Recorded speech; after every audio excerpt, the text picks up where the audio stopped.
My gamers, howdy. Okay, it's gonna be a couple of hours till Strive Top 8 will start at EVO, but before that, may I perchance interest you in some show matches here?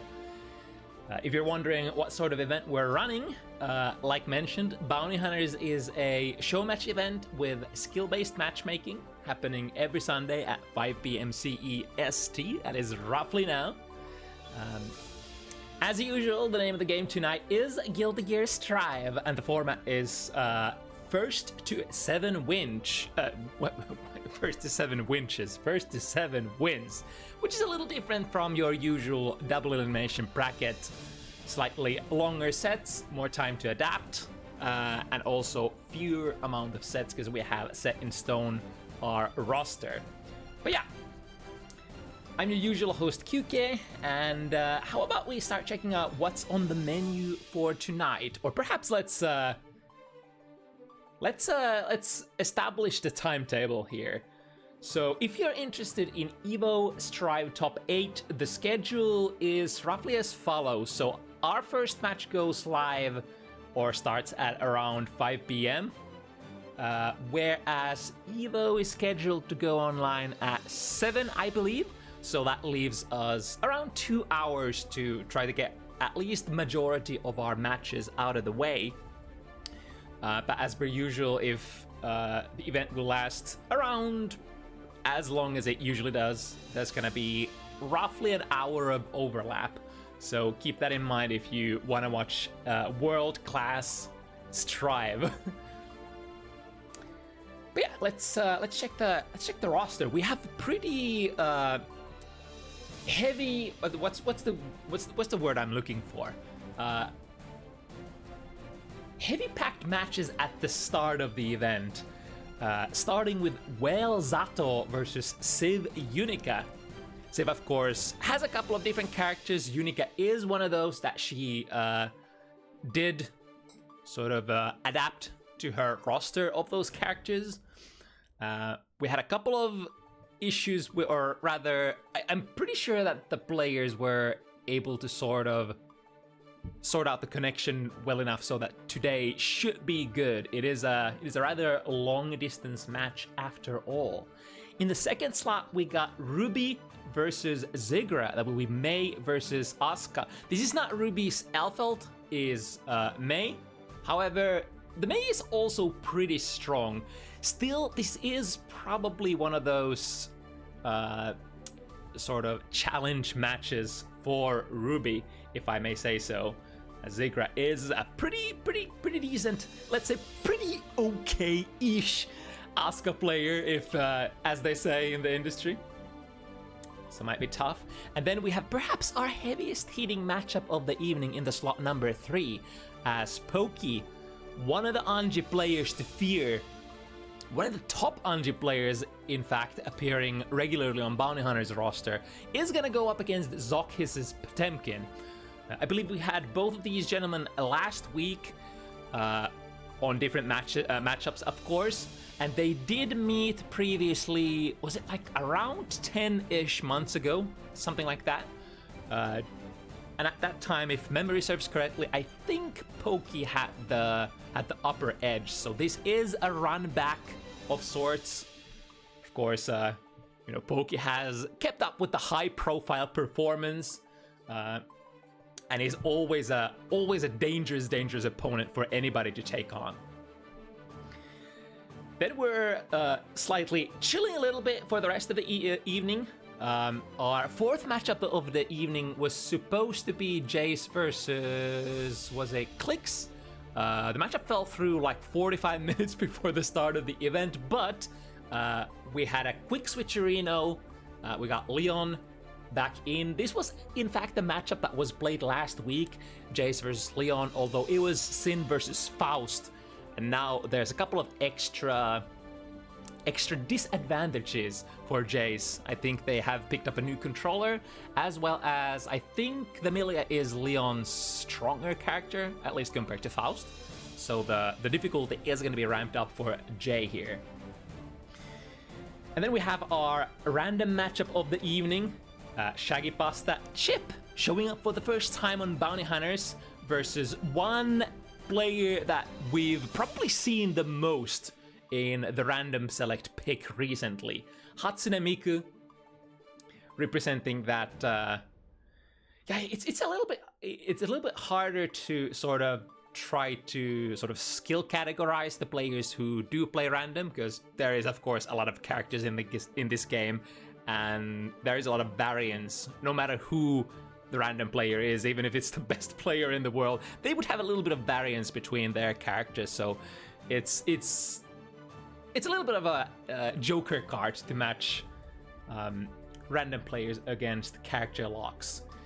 Then the two last slots. In the sixth one, we got another newcomer, Milkteanism, another Asuka player. New Asuka players are always super exciting. Gonna go up against the Gusto's Faust player we've seen recently a lot. And then finishing the evening with Simpi Nagoriyuki. And I think Brelis is the third player making their debuts tonight. So Nagoriyuki versus Slayer.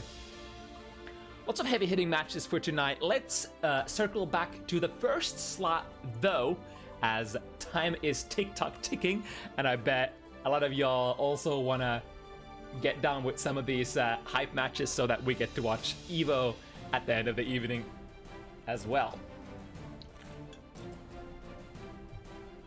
I might have to, give me a second. I'm gonna prompt the players to also hop in.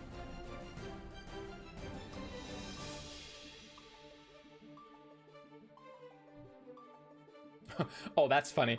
So I think Well and Civ actually connection tested with different characters. So Well was like, oh shit, I thought I was gonna fight Slayer, which is of course one of Civ's characters, but no, this was actually scheduled to be a Unica matchup.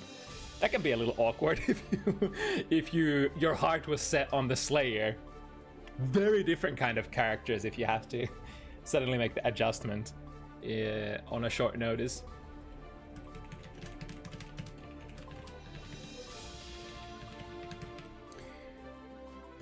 Let's see, what's our ID here? Okay, we got that out of the way. It is a very rare matchup for sure. The newest DLC character, Unica, and probably one of the least represented characters in the Strive roster at the moment. You could argue it could be because this character is difficult. Like almost every single Arxis game, the puppet character is always the, like, if not the hardest, then one of the hardest characters to control, because you're technically controlling two entities at once, and Zato does it like in an even more difficult kind of sort of way, because you're controlling the puppet with negative edge, which means when you're letting go of your buttons, the puppet performs things, and when you're pressing buttons, your main body performs things. So it can get a little tricky when you're like holding a couple of different buttons and then you're like, which button I press?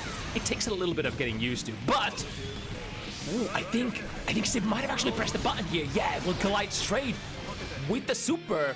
And super is an interesting choice for the wall break situation, especially from that range where even if you trade, it is usually gonna come out nonetheless, which is kind of like similar function as Asuka's particle sphere has. Run straight into that /counter hit conversion, wild assault into the command grab that will, was able to actually with that DP second hit take out the puppet. And now trying to catch Civ doing something. Trying to stall for time. You see on the bottom left hand corner the extra gauge that Zato has. Nice jump out of the command grab though, or rather the setup.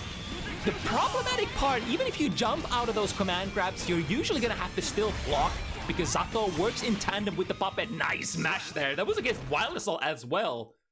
Putting on showcase how, especially the blue version of the Wild Assault, is rather vulnerable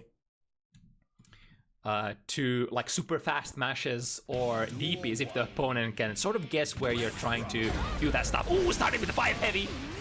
Not the most optimal route, but you can see the damage is gonna stack up very fast. 1/3 of your life bar, even with a sort of quotations unoptimal conversion. And the puppet helping with the DP. It's one of the things that we're gonna go for the DP again. And that was an interesting angle to hit it. Usually the second hit of the DP will push the opponent back to neutral and not allow you to get any sort of poke whatsoever. The way Sid hit it here, the second hit whiffed, causing almost like a hard knockdown. I don't think I've ever seen it working quite like that. Double jumping against the summoning into the oppose, which is something that you should try to never swing into if you can help it. And speaking of swinging, the 5 heavy comes out again. Says the puppet at a perfect timing. Well, at a driver's seat once again, has the meter to go for Sun Void. This will refresh the little Eddie Gate so we can attack immediately after the stage transition. Clapping a couple of times. And straight into the Sun Void. Perfect. This is how it should flow. When you get that positive bonus, it's pretty easy to get into that. Yeah, that's kind of the reason why I think Goyle is clapping there, trying to get that extra tension bar so that when she does get the hit, it's like there is going to be enough juice to go for the wall break again and just loop the situation. And the punish, yeah, just taking a simple 2S there, because Sid's life bar was running out pretty much already, so don't need to even dash in for the big close slash starter. Well, that has been something that players have been struggling with, getting the optimal punish on Unica's DP, because it is a little bit of a knowledge check. Ooh, nice 2S there. Counter into a DP. And now trying to go with the Michael Sword variant, missing though. Too much juggle there on Unica's normals, or other routes. The opportunity, can we get a sandwich? No, we're just finding the hit, and you know what's gonna happen. Oh, never mind! The sandwich was missed. The TK, or the jump attack, there was surely some sort of an attempt to go for the super in order to loop the situation again. This could be an opportunity for Civ. We find a hit again, and from that blue slide, you get a really nice knockdown. Civ, no mercy whatsoever. Opponent misses the wall break super. Too bad. We go in and take advantage of that. And Unica, from those far range hits, even though she doesn't necessarily do the most amount of damage in the game, she flows pretty well. You often, like, as long as you get to do like your far slash or 2SS, so that you get the Arbalest state, you can go in with the empowered sorry, not Greed Sever, the slide variant. What is that called for the Kisk family? Stun Dipper, that's the one. But that's gonna give you a really nice knockdown if you can manage to perform the blue slide of your follow-up normals. Well, it's a pretty decent trade for Civ, but probably not the situation that, or rather the result that Civ was hoping for, because that 5 heavy on a counter, it usually takes over half of opponent's life away. There we go. Oh, that was a little too far away. I think you would, in those situations when you're at your max range, you would have to do the Kara slide instead, which is essentially just pressing an extra button. You're inputting your special with the second hit of the DP, landing a hit. Here comes Sun Void, and that might actually snipe because the laser beam is such a slow fireball. It is a basically instant fireball, but the downest side, the worst side of that move is that it is very slow on recovery. In fact, the slowest recovering fireball in the game. Now unsummon, get them back, but the slide completely snipes both Will and the little puppet. Good read on the jump though. Secures the situation, secures the win. Literally the last RPS situation, you had to guess right for that throw if you wanted to still survive. But sometimes, you know, this is basically the spice of fighting games. Sometimes the rounds will go down to the wire, and it's up to the players to pick up the best option. Even if you know what the best option might be, theoretically, it's not always the right option either. And we're gonna get a little bit of a disconnection here, maybe. Hopefully we don't miss too many games. Yeah, it looks like there was some sort of a hiccup.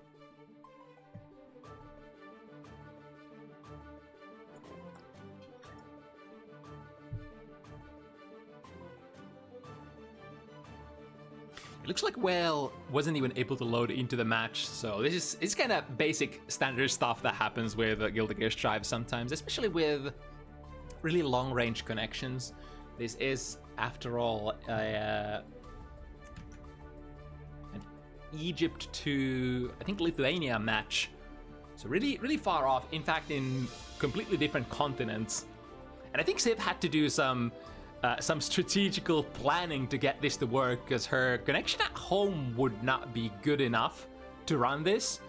But she is running it from a different location where the internet is slightly better, making it actually possible for the girls to run the match. Hopefully we get to finish it as well.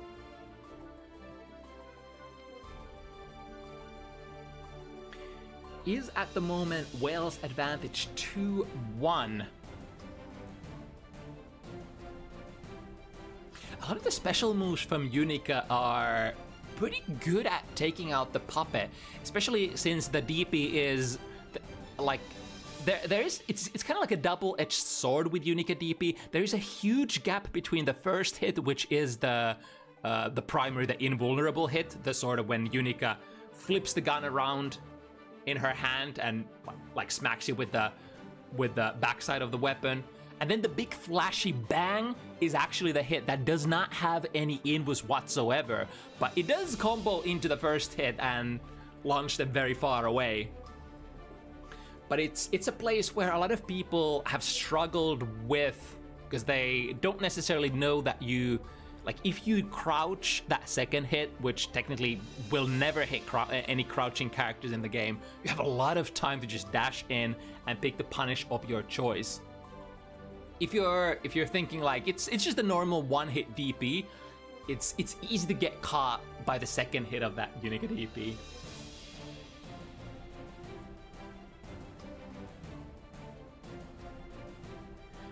Looks like there are some technical difficulties here. Trying to join the room, well, crashed immediately. Oh boy, that is not good. Any hopers? Any chance that we might still get some of those good player rooms? Arxes? It's been what, 4 years? Maybe at the end of the game's lifespan? Season 5, good player rooms? Maybe? Yes? No? One can hope. One can hope.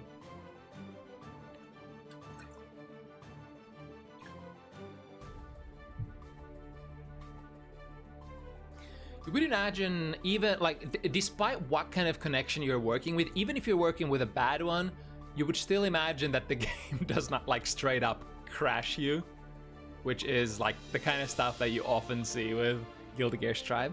Okay, we got well back. So we're gonna resume from that 2-1 position.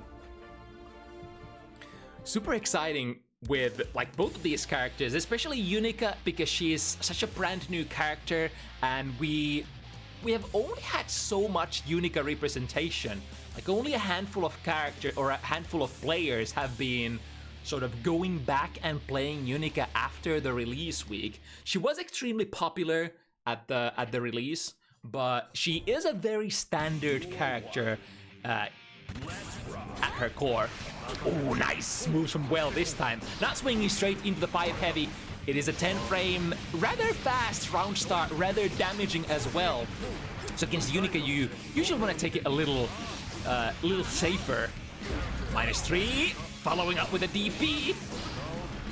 The blue slide is pretty safe though. Technically, unless you IB every single hit of the slide, you aren't gonna get any sort of a punish against it, and it's so hard to do that. Technically, I've never actually seen anybody do it myself. I can't even do it in training mode. It's so goddamn hard. YRC +10, we could summon here. Indeed we do. Finding the low. Civ says, nah, I'm still gonna play, especially since Civ is rocking that 50 meter from the slide YRC. Learn it from her papa. Not quite a wall stick. Ooh, but was reading for it, was jumping forward, even with the FD already activated. Looking for one more hit. The micro dash bar slash is gonna be it. And in that situation, that's not something that you wanna preferably block, because Unica has like a pretty good access to like rather non-interruptible RPS of her far range far slash. You could do like far slash slash into your laser beam. You could do one of your special moves. You could try to catch them with the overhead. You could try to catch them jumping with your slide. There is quite a few options that you can try to enforce off of that. But now pressure from Well, running out of the little Eddie Gauge, but perhaps that does not end up mattering, because we get to combo with that 50 meter, even without the puppet. Ooh, was a attempt to run forward at round start. Burst towards the corner, take out the, ooh, but the back throw, that's gonna completely nullify the puppet gauge here. And now Sid in the night, ooh, trading into the overhead. Okay, that's new. YRC, of course, another mechanic that is the bane of Zato's existence, trying to jump forward with a FT once again. Be on the hunt for universal mechanics. Very patient, checking what Sib wants to do on Wake Up. Probably trying to hunt for those DPs. Sib did represent, ooh, the cross up into, even though you don't get the most damaging conversion out of that, it does not matter. When you're hunting for the last hit, that is gonna be enough. That's when you bring all of your dirty tricks, all of your gimmicks, all of the stuff that you maybe take out of your back for like once or twice during a set. Although that's a pretty standard thing that Sib did there with the cross up instant air dash. Unica comes down from her instant air dash, or rather all of her jumps really fast, so she can get all sorts of brave jump into the wild assault. It was a little overboard with the combo, but now the life advantage is huge, and the beam will sweep across the screen. Instant fireball, the only of its kind. Ooh, is an interesting combo, choosing to cut it short and reset into a throw instead. Into the overhead, that's a counter hit, could probably pick it up there. But if you're not expecting it, you're probably just gonna dash forward in order to get the frame advantage that you're looking for. But yeah, that's one of the few situations when you can combo meterlessly out of that move. Usually it's used like Sid used it here at the end of the round. You're just gonna get a little bit of a tap, a little bit of a kiss. If you have meter, sure, you can RC and combo out of it. But if it's the blue variant and gets a counter hit, then you can get a nice combo meterless. That's kind of like the holy grail of her mix-up game. Oh, tried to go for a little blade with the jump D. But Well has been pretty active jabbing Civ out of stuff that has a lot of gap. Puts frames into a dash. Nice jump out again. So now Civ does not have a burst anymore, can't reverse this situation. We'll have to take all of this pressure from Zato and the puppet. No puppet in the transition though. Can we stall enough time? Again, we see the goal without even having to stall long enough to get the puppet back. Web's pretty good with that, like sort of realizing when you don't need the puppet anymore. If you get a hit, if you have external resources, Wild Assault, RC, just use those and do a combo that not necessarily the most damaging, but if it gets the job done, it gets the job done. Overhead RC, yeah, that's not gonna lead into anything. The red variant especially is especially bad. Even if you get a hit with it, it's only gonna be +5, so you can't even get any sort of pressure out of it usually.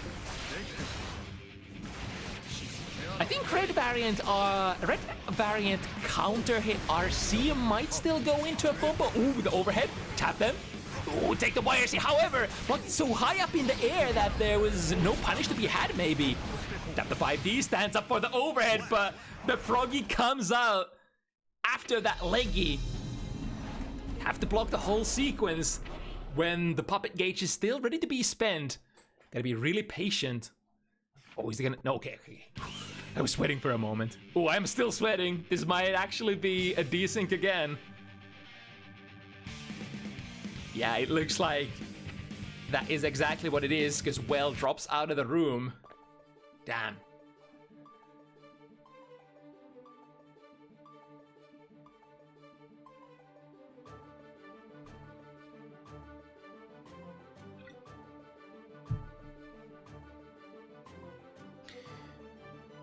And looks like there might be Might be a conundrum where the players think that it is not worth continuing for it is like this, which is of course in the yeah, if the players deem that it's not good enough, then you know it is what it is. But we'll see.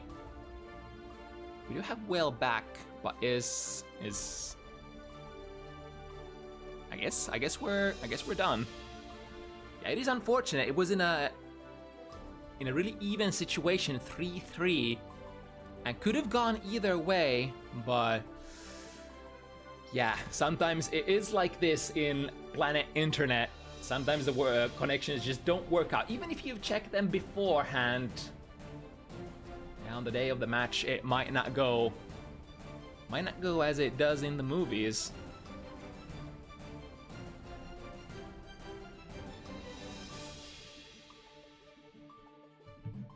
So that would mean it's up to the next pair, which is Ruby and Zigra.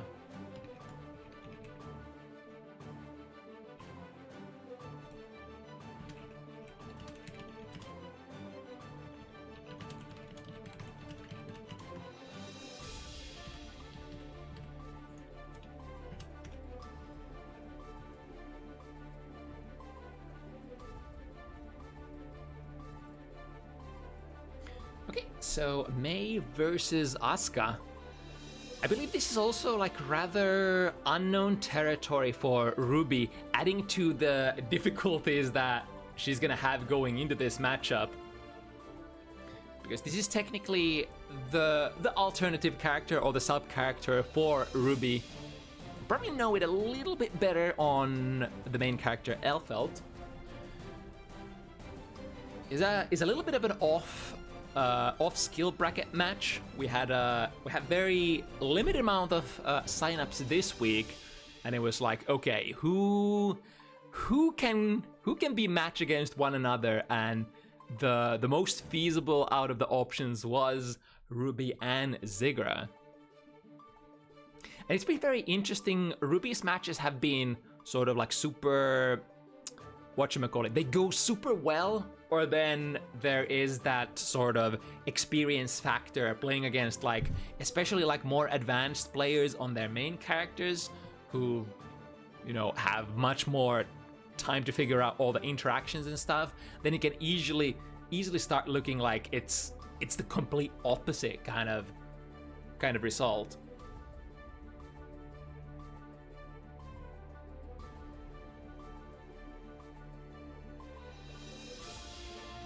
Mei has some interesting angles against Asuka.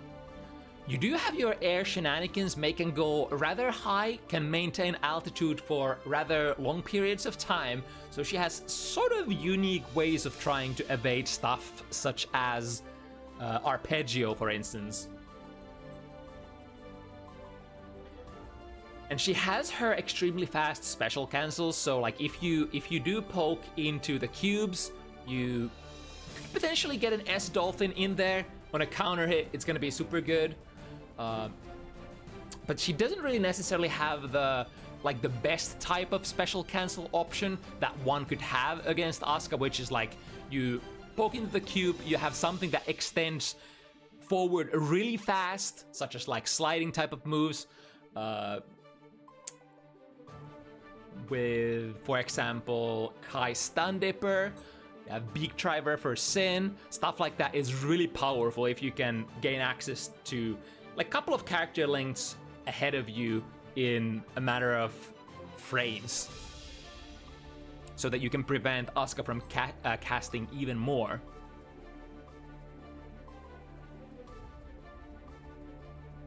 Just trying to buy a couple more minutes for Ruby.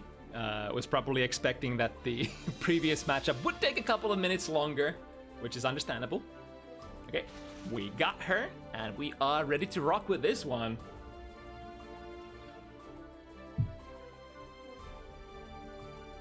Zigra, the Asuka player that we've had on so many times. I think one of the best things about Zigra is that he's really patient on defense, even on a character who is basically at like... like, if you block something from a really strong pressure character, you're already kind of in a critical state, because like you're losing mana for every block. You don't have a lot of like you don't have any like DPs or anything like that. You don't even have an invulnerable super per se. You do have a really fast super, the particle sphere, which is often used to get out of tricky situations, but you can't really use that on wake up or in super tight gaps, which is often the reason why it's combined with other things such as like deflect shield in order to build a little bit of distance between you and the opponent. And here we go, we got the rainbow cube in hand, waiting for the 6P. Mei will always be Mei. Mei likes to take the skies. So no matter what character you are, even if you control the neutral, gonna be always ready with the anti-airs.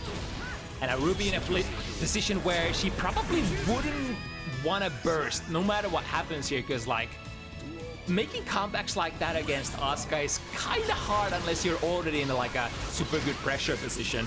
So unless you can get maybe like a side switching burst in, if Asuka is trying to teleport behind you, yeah, you probably don't want to use it. Even here, it's kind of like, even if you burst, zikradvd at the moment has most of those good buffs active. Press the 5, PPP from the tech, and yeah, really quick round there. Ruby wasn't quite able to get much done. Which is gonna be the case, like if you... The premise of the Asuka matchup is always you want to poke into the cubes. Like no matter who you are, you have to poke into the cubes. You can't evade them, technically. I mean, we were just talking about Mei's unique ways of like taking the sky, but still the baseline is gonna be trying to intercept the cubes and then go from there. Because technically every single Asuka projectile, even the basic standard, ooh, with the teleport, trying to bait the burst, yeah, was probably waiting for the burst for the same reason we were talking about. That is technically one of the best bursts you could have against Asuka. Like when Asuka corners himself, burst him into the corner, and go from there. Nice stalling from zikradvd. Did burn out for a while on the mana barrier, but was able to persevere long enough to get it back and then start casting again. The teleport and basic cubes in hand will use it for a nifty little mix-up. Even with the basic cubes, you can get a little bit of a mix-up. I'm not sure if all three of the basic cubes will get that option. Yeah, this is very strong showing so far from zikradvd. No easy openings whatsoever. It's especially like if you're trying to struggle out of those situations, if you're trying to jump around, getting a couple of pokes here and finding one. Yeah, these.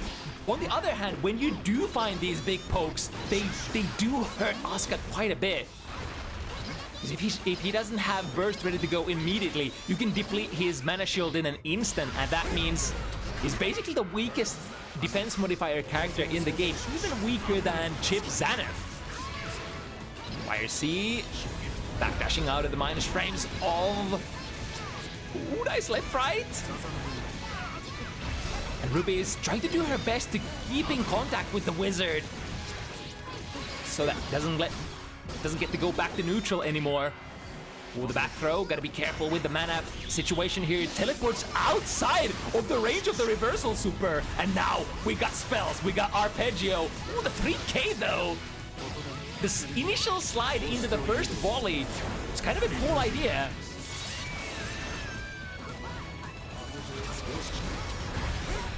With the rainbow cube as well, using the wireless out, finding a 5B mash though. Those are some of the most important sort of matchup knowledge thingies. Ooh, we started with a TK DP, taking a little bit of a risk there. The angle is once again really good. I'm surprised that Ruby was able to skip a hop and be outside of that Screamer range. The Screamer is massive. Pop goes the Weasel, we tap. He's gonna do so much. Even though this is a basic standard BMP. Wow, we got the wall break actually. Particle Spear is technically available. And more drifting forward. Now Zikra will have to work pretty hard for this one, spending a lot of resources in it as well. Trade into the Screamer. That would usually be fairly decent position for Asuka, I reckon. But because of the low life situation, was taken out by Mace Dolphin.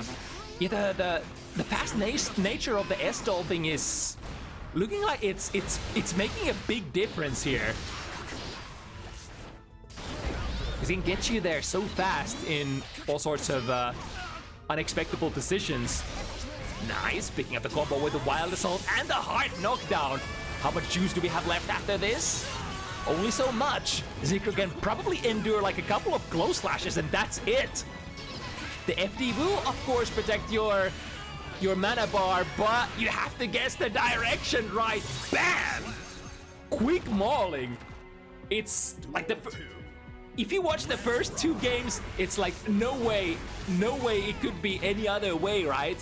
But a couple of rounds after that, tried to go for another 3K. I think picking up a faster button in that situation could have been okay. Nice interception there from the air, jump PP. Now in the corner, we'll be able to open the arpeggio though. So we are A-okay for now, pushing Ruby towards the other corner. Teleporting far away. We have Pops active, good 6P there. Once again, even if you're not currently casting, you can sort of wait a little bit and see if the Mei player would instant air dash at you. It is usually the most common counterplay against Asuka's 2D, which is kind of like a projectile that hugs the ground. Big damage once again, still holding on to the last pieces of mana on the mana shield. Tap the 5D. Zikra will have to think about the burst here. It does come out, but we need more stalling. Good 6P, we'll be able to recharge mana enough to start casting 3 Screamers.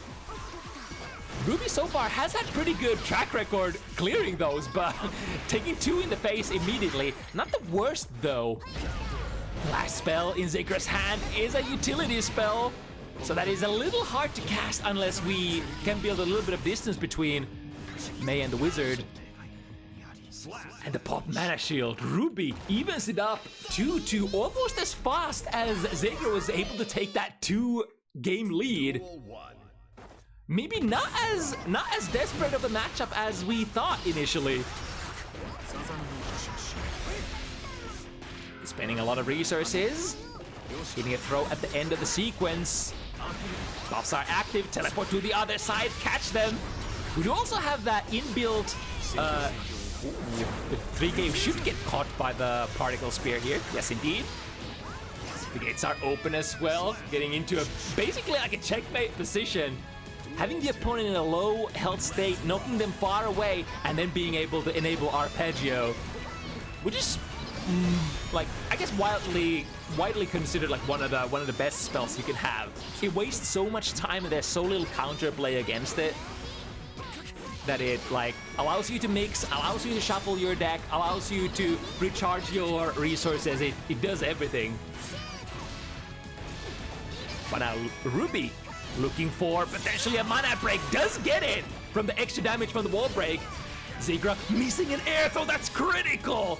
Inbound million hit points of damage, especially as Mei is concerned. Split once again into favorable position. The Screamer will take care of the Dolphin Dive this time. Interesting spells in hand. We have the overhead, the sort of meteor from far away, as well as a Screamer. Screamer could be a particle sphere mini if you get time to cast it, but it's tough. Double jumping over the blue cube and straight into. Is this gonna be a kill? Wall break, fully charged 6P. Yes, indeed. Yes, sir. So much damage from that charged normal. That might have actually been a little bit of a, might have been a little bit of an overkill even in that mana popped state. Right, unleashing 3 spells so fast, counter it. Yeah, you kind of have to burst there, no matter who you are, especially if you are Asuka. Oh, look at that! What did Zigra extend with? I'm not even sure what he pressed. But May 5 heavy, let me tell you. You don't want to fuck with that button. And now what can Zigra do? You only have basically Deflect Shield and maybe a Particle Sphere or a YRC. But you didn't get any opportunity to use it. First action out of that wall break is sort of a mix-up after all, so you still have to guess right.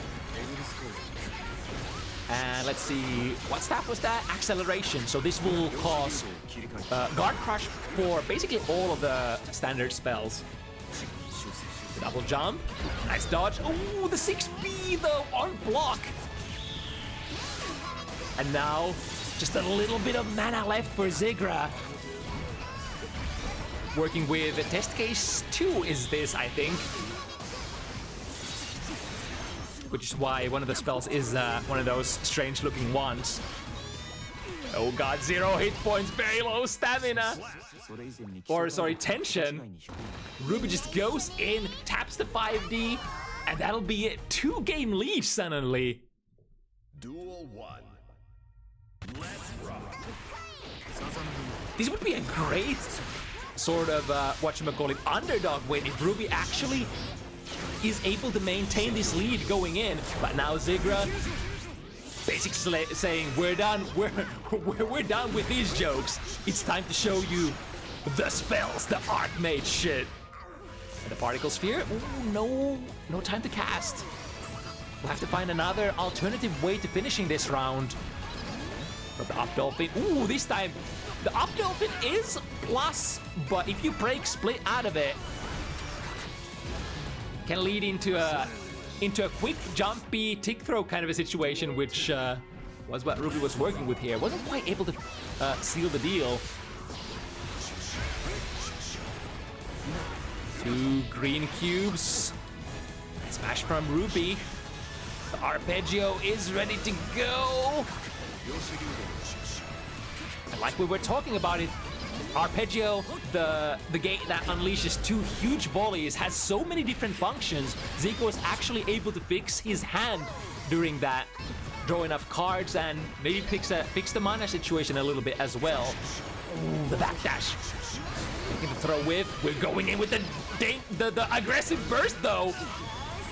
The mana buff that is active on Zigra at the moment does protect the mana shield. Still, the massive damage, even through that mana shield, even though while that is holding, Asuka is probably, or not even probably, is technically one of the highest defense modifier characters in the game. Yet the damage is so high when Mei gets the right hits in. Right, able to get a couple of attack spells there as well. Does have the teleport too, if you want to go for some sort of cross-up shenanigan. Caught by the beat shift there. Beat shift working as a little bit of an anti-air. Then teleport to the other side, unleash the beat shift. A really fast spell. Gotta be able to flip your guard as soon as you see that teleport going off. But the problem is you never know where the teleport is gonna land, because Asuka doesn't technically have to teleport like behind you. You can also go sort of, I think it's like any 8 direction, just like Bedman in his aerial state, which you can choose to take. Yeah, so hard to get through arpeggios. Here's YRC, the last opportunity to do something. Takes the 6P on landing, and then the 6K, the low option. Yeah, Asuka has both a low command normal and a high command normal. 6K being the low version, which is the kind of vines coming out of the ground. And then of course the huge book smash is 6 heavy, which is the overhead that you can use for sort of like a makeshift small high-low mix-ups, even if you don't have any spells ready to go. Although you would probably want to cover those high-lows with one of your spell cards if possible. Now Zigra's hand is a little bleak looking at the moment. Only 1 attack spell. So probably, unless we get a really perfect place to cast that, we're gonna have to contend with our normals. But Ruby ain't gonna let that happen. Get in there, start brawling. start mixing and take advantage of the sort of helpless nature of this character whenever he goes mana pop. It's kind of tough. Doesn't necessarily even have to be mana pop. If you have a hand of really bad spells, like only utility, no direct attack spells, then it can be tough for Asuka. But tough is not the name of the game here, because we got the black hole staff active. Lots of buffs, cycling the deck. He's never coming down out of it. That was a really long combo. And still, at the end of that sequence, oh! But the killer veil! Such a huge range, able to extend far enough to reach Zigra there during that cast. Wow. I didn't see which spell Zigra was casting, but I think a lot of those spells do extend your hurt box a little bit at least. The double jump, avoiding the multiple green cubes. Zigra has one of those ready to go still, and a big shift.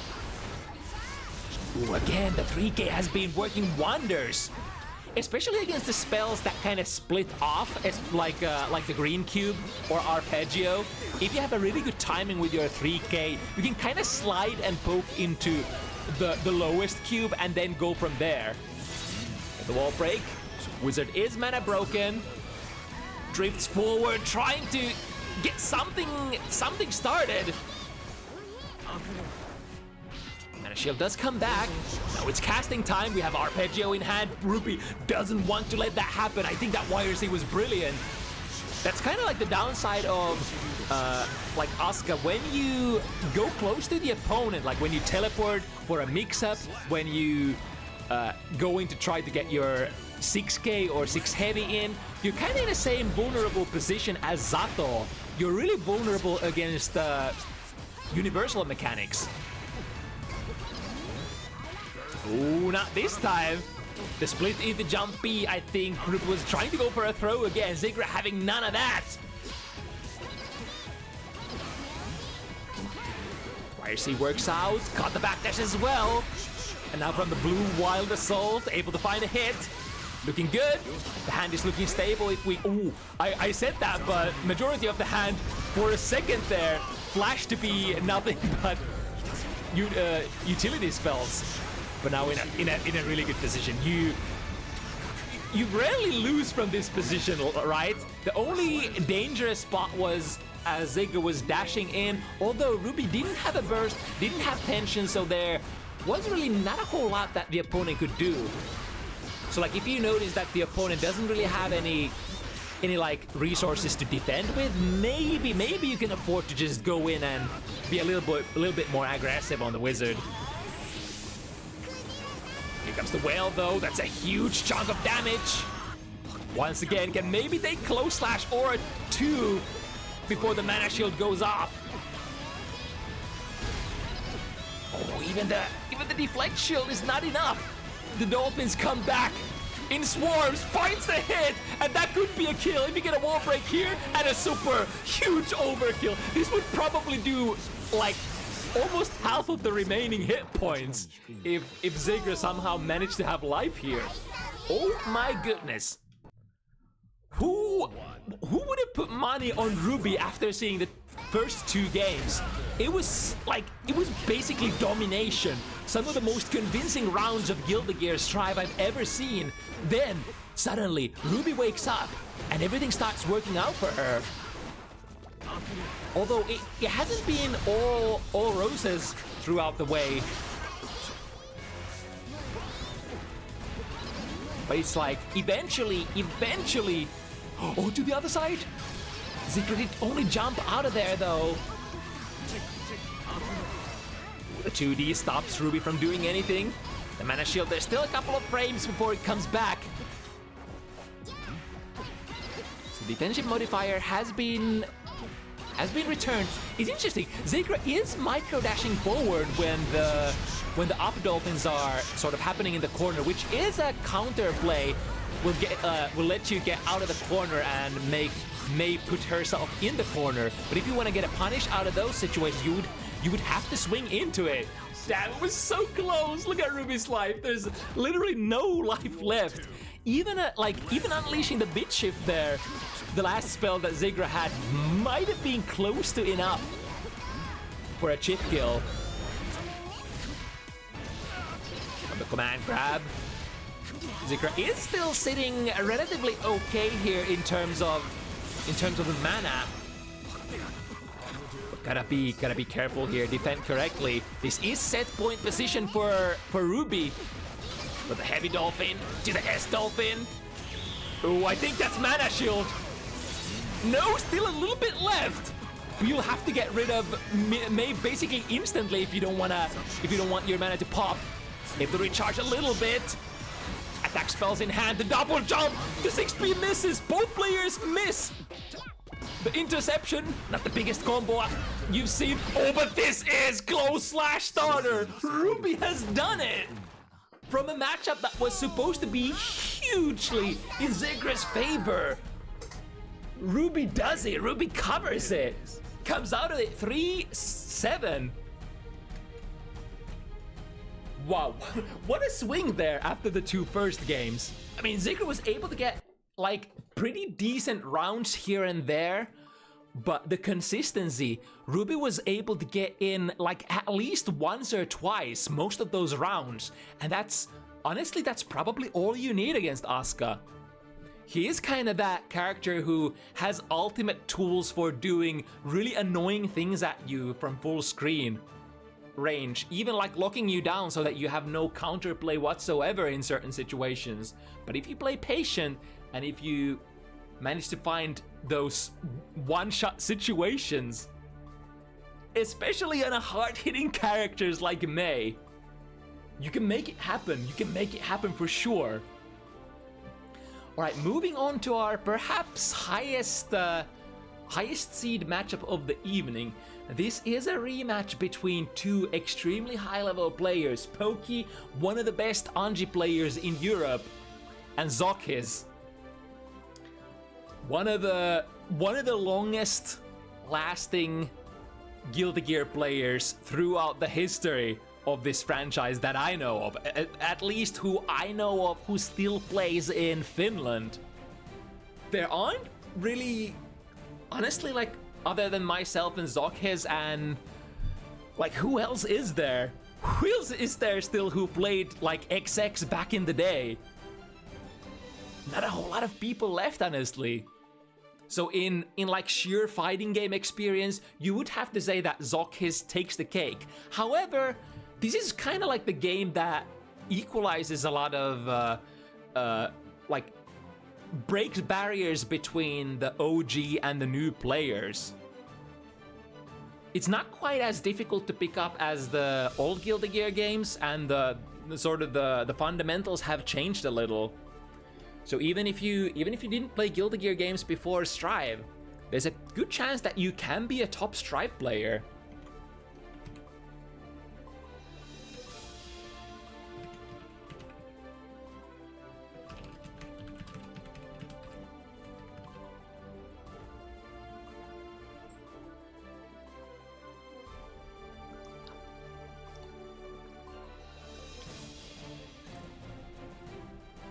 And the interesting thing is that ZoKHiZ, like, I'm pretty sure that ZoKHiZ has always been a Potemkin main. Even in XX, like, I've never seen ZoKHiZ play any other character. Like, I've seen him play different characters, but the Potemkin, the big bodies are always the pick. Always first and foremost. And it can sort of fight against you in certain kind of ways, because Potemkin in this game is quite different from old Guilty Gear games.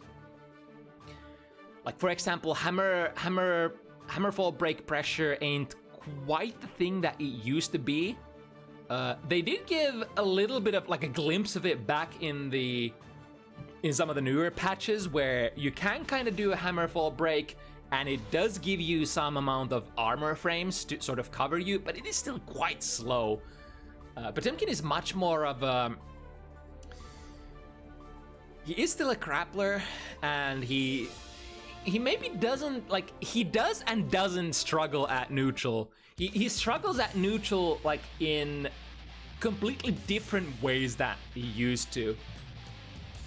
Like you weren't used to be able to like press many buttons at all at neutral, but due to how the screen is sort of zoomed in Guilty Gear Strive and how Potemkin has maybe slightly more range and better hitboxes on some of these long-range normals, you can actually get to press buttons against players or characters who want to keep you away even. Right, straight into Garuda, 6K, trying to catch the backdash here. Ooh, no way out of that. Going for an aggressive burst, trying to maintain Pokey in the corner. Buster looking for one more potentially. Ooh, what was that very aggressive wake up by Pokey here? Lost frames on the shin. Got hit by 5 heavy. That's almost as good as close slash. However, screws up the combo, the ender there. Didn't know quite a lot of damage out of that. And the punish stands up to block the overhead. Extremely punishable. Like that move has gone. The Rin, the overhead follow-up from Fujin, has gone through so many changes along the lifespan of Guilty Gear Strive, but at the current stands at impossible to react to, super punishable on block kind of move. Ooh, here comes the combo. ZoKHiZ pretty good with these. Ooh, the block gets broken actually a little prematurely here, I bet. Good backdash out of the Buster. ZoKHiZ still has life to play with here. Both players are so. Ooh, that was the longest hammer fall that you've ever seen. That should force the wall break, right? Anji might be, no, never mind. Able to just in the nick of time build a meter here. Potemkin is a heavy boy, so this shouldn't kill even with the super. Yeah, Pokey recognizes and drops the combo, resets, and now with that 50 still in the tank, this could be it. This could be enough damage. It should be enough damage. So many hits from that Issei Ogi. Love that decision making from Pokey. Recognize that if I break here, it's gonna be kind of bad. So dropping the combo and looking for one more hit in a position that is like completely advantageous to you while the opponent is just sitting duck in the corner. Overhead. The interesting thing about the Rin, the overhead, is that you cannot RC it. So unless it counter hits, there is no combos to be had. But it does hard knock down the opponent and allows you to go for a close slash Oki basically every single time. Yeah, as... just a backdash, not even a backdash BRC overhead, just a straight up backdash calling out the reversal buster from ZoKHiZ. Pokey gets the first one. I wonder if that was a misinput and Pokey actually wanted to do one of those like backdash BRC overheads, but just didn't get the input off. Nevertheless, it's one of the sort of mystified, mysterious moments of high-level players. You're kind of like trying to determine if they made a mistake or not, but they make it look so convincing that even the mistakes look like outplays. I had the meter here, so we can force ourselves in from the Hammerfall RC. And the Garuda. Oh, there we go! Glimpses of the past! ZoKHiZ loves the old stuff. Hammerfall break into a Buster. He is slow, but you gotta be looking out for it, lest you might blink and miss it. Same situation again here. 6 heavy was probably going for a huge backdash catch. Running behind the opponent from the jump D, trying to get out of the corner, not even with the double jump. Good corner protection from Pokey. 5 heavy misses. Still, even from that trade, not out of the corner. Pokey spending all of the resources to keep ZoKHiZ in there. Oh, but between the butterfly, there is a gap. ZoKHiZ finds it, and now last, ooh, again, Pokey. A little bit disrespectful there on the wake up. But I reckon that's, oh, super BRC. ZoKHiZ not getting the not getting the throw after it. And enough damage for Pokey. Howdy folks from Salty EU. So we're on a third matchup of the evening. This might be our highest seed match of the evening. ZoKHiZ versus Pokey. Aggressive burst towards the corner, finds the Rin. The knockdown. We have 50 in the tank. ZoKHiZ, yeah, you can see, not quite ready to go into the super wall break situation yet. Looking for, oh, that's a big counter hit. This could potentially be a wall break, right? That 5 heavy counter hit is almost as good of a hit as close slash. Into Issei Ogi this time. ready to burn it. We have 50 more where that came from. But gotta be careful with that. Yeah, exactly that. The Heavenly Potemkin Buster PRC. You can power through. Oh, and the Buster armor. Poki has been disrespecting there a couple of times, and this time ZoKHiZ was like, okay, let's check it. Let's play super tight. Get the frames align, even if Poki mashes there. Even if you're kind of like late with your meaty, the armor frames of the Buster can kind of cover you for a bit. The neutraling. Oh, is the strike portion of Slide Head still plus 10? Just like the shockwave. I reckon it is, right? Into. That could be really close to a kill. From a Garuda. Another one. Poki trying to hold the FD but running out of tension. I mean, usually you usually have at least 1 point of meter here, so technically, like, if it looks like you don't have any, you might still be able to make the FD happen. ZoKHiZ starting with that classic Hammerfall Break Buster from round start. Requires a little bit of respect from your opponent for sure, but so far ZoKHiZ has been able to build that that respect. Good 6P out of the corner for Poki. Ooh, that's a very rare kind of a hit. Super high angle jump D to poke the opponent out of the sky. Here comes Poki once again. We have a lot of resources. Yeah, ZoKHiZ kind of recognizes if I block here, I'm gonna have to take some mix-ups and some extended pressure. Speaking of the extended pressure, here it is, using the Wild Assault as well. Good spacing there at the end of the Nagiha. Oh, but that's gonna be a punish, and that's gonna be a round for ZoKHiZ. From that very convincing first game, ZoKHiZ turning on the heat. Full throttle.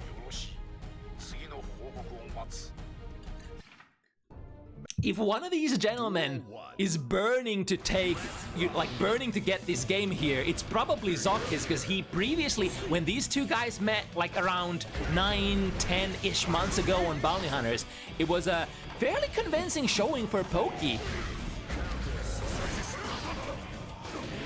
But roughly 10 months is a long time in Strive timeline. You can learn all sorts of new tricks. Ooh, that really late PRC drift forward, preventing ZoKHiZ from pressing any buttons. And now look at this, Poki built the meter so fast as well. If you respect Hujin pressure, it actually... Oh, it's gonna trigger. Wait, the Gigantor does not manifest. That's actually super great for Poki. But the counter hit, this should be a wall break. Right? Yeah. Wow, that's... I've actually never seen that interaction before. So the Gigantor just doesn't manifest if you go for a really fast reversal super or a parry super. Trying to leave a lot of gap between those hits. Leaving the opponent an opportunity to hang themselves. That's what we call it. Burst out of the corner. ZoKHiZ has a lot of meter. Good movement from Poki. It's super important. Oh, I was about to say super important to get like outside of that jump D range, because it's infamously hard to challenge. Not necessarily as hard as in the past. Oh, that was a great spin through the Gigantor. And now plus frames for Poki. 100 meter. One hit could be it. Ooh, the backdash PRC, is that gonna be it? I think this is not enough. Why prorated starter? It is a hard knockdown though. We're gonna have to defend against the 50 meter. Is it again? Let's it rock this time. Another one of those cases where we're not quite sure if ZoKHiZ meant to let it rip and if he just missed the PRC window, or rather if he just missed the PRC window. Oh no, or... It's usually like, I mean, even if you let it rip, you get to that really high position where it's kind of hard to lock you down. You are often in a disadvantageous position when you're coming down, but oh boy, ZoKHiZ finding a lot of success here. Through the wall we go, forces a wall break, and forces a round win.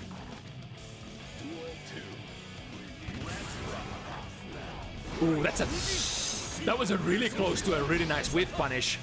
Yeah, 6 heavy from Potemkin is one of those buttons that has like, I think around one second of recovery. it reaches really far and it has a fairly protected hitbox for playing footsies, but if you miss with it, oh boy, it's tough.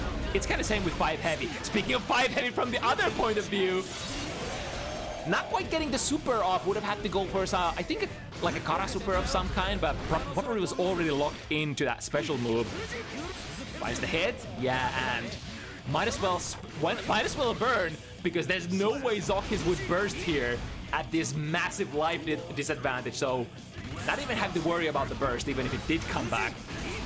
Finding the overhead is huge, not necessarily huge in terms of damage, but huge in sort of where the matchup is gonna happen, real estate-wise.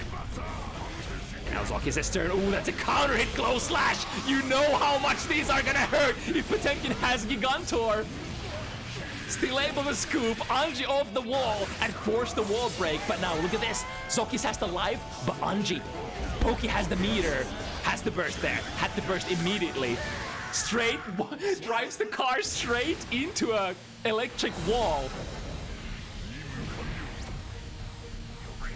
So there are some cases with some characters where if you perform a forward-moving special move or a normal that moves you forward extremely fast after the flash of Gigantor, you can kind of sometimes get past Potemkin. So I wonder if that was what Poki was trying to go for here, trying to unleash the Hujin post-flash. I mean, there really wasn't an option to block it anymore. If you block there, you're just as good as dead because of the chip damage and the multiple mix-ups that Potemkin is gonna get on you. Ooh, the bird, or rather the butterfly. Which one is it? I think it's a butterfly initially. Trying to go for a guts kill, but it's not enough. Potemkin is a heavy boy. 100 meter doesn't go for the super PRC this time. Oh, and the overhead. Impossible to react to. Even if you can't get a conversion out of that with an RC, it's still usually advisable. Oh, but hold that thought. We get a 5 heavy counter hit here. Even with an extra hit with the butterfly in between the hits. Jump gain, nice interception.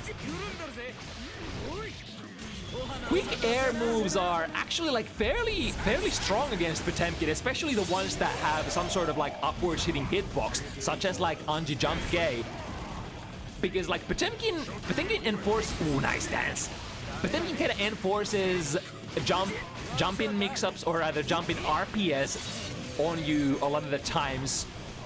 And it's kind of hard to contend with all the different angles that Potemkin can have, from the jump D, from his normal buttons, stuff like that. So you would much rather intercept from the air.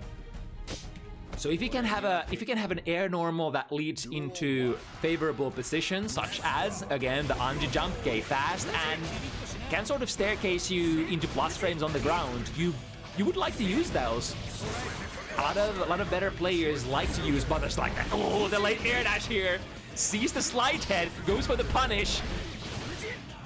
And ZoKHiZ trying to struggle out of the situation, trying to go for a lot of aggressive options, but getting counter hit out of every one of them. And the delayed close slash this time. I think that was a counter. Wait, did ZoKHiZ have meter there? I think if you play like a super delayed close slash, that's often geared towards taking care of the super PRC. Because of course, if your strike is getting busted here, and what's next? Again, far enough away that Poki feels like it's safe to press 2P. That 2P from Anji, very far-reaching, one of the most far-reaching 5-framers in the game, in fact. But now ZoKHiZ, do we have the combo? A little bit of a drop. Happy little accidents, though, as they say.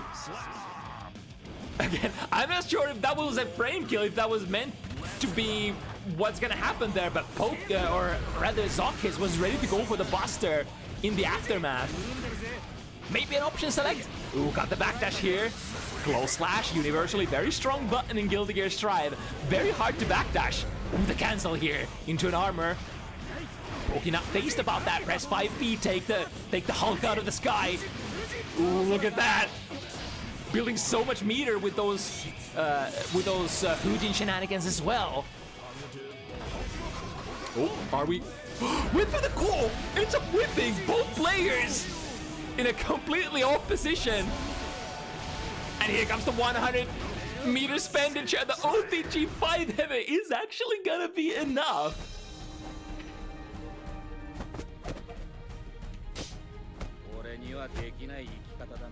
It looked like Poke might have accidentally dropped the combo, but it ended up being just enough to get the OTG kill there. No cancel. Yeah, it's look at how much tension that built. You do one Hujin, get the reset. Like if you can get a reset from there and go for another block string, that's almost like what 25 tension already, and then even more at the end of the second Hujin chain. So it's in that sort of way, if you look at it like that, it's kind of important for you to try to guess right, like what sort of Hujin option the Anji is gonna go for. Are we gonna use a follow-up? Which follow-up is it gonna be? Are we not gonna use a follow-up? Are we gonna try to reset? If you're too, like, if you're looking for the like specific follow-up too much, then yeah, you might get just reset. Even though Hujin itself is really minus. It's the most old-fashioned classic RPS of fighting games of all time. Ooh, still got a really good 6P. Even though dropping the Ender, still ready to go for all these 6Ps. Yeah, Poke is not missing any of these anti-airs, all right. And the multiple hits there at the end as a Guts Crush. Poke slowly waking up after letting ZoKHiZ take the lead for just a brief moment. The Grandmaster comes online, swings those fangs, guesses right. Especially like guessing right is like surprisingly important in a matchup like this with two characters that are, you know, heavily about enforcing that high risk or rather high reward RPS. Speaking of that RPS, yeah, tried to press the 2P again. But ZoKHiZ had the frame aligned perfectly here. The armor landing on the 2P and just bustering through. In that kind of situations, your only option would be to fuzzy jump or backdash out. Speaking of jumping out, now Poke with the opportunity to mix it up. Good response from ZoKHiZ, not respecting the bluff butterfly. And from the stagger state into a buster. Ooh, how many mix-up can we get? Wait, it's still there! It's still the mirror is still there! But Anji doesn't give a shit! Just powering through! That's so good! Oh, the backdash shimmy into a big hit. This should be the round. Yes, indeed. God damn! Yeah, that parry super is surprisingly good against Potemkin's own super. The re-jump combo, classic. Potemkin in every version of the game has that. It's basically based on his super deep hitting jump slash.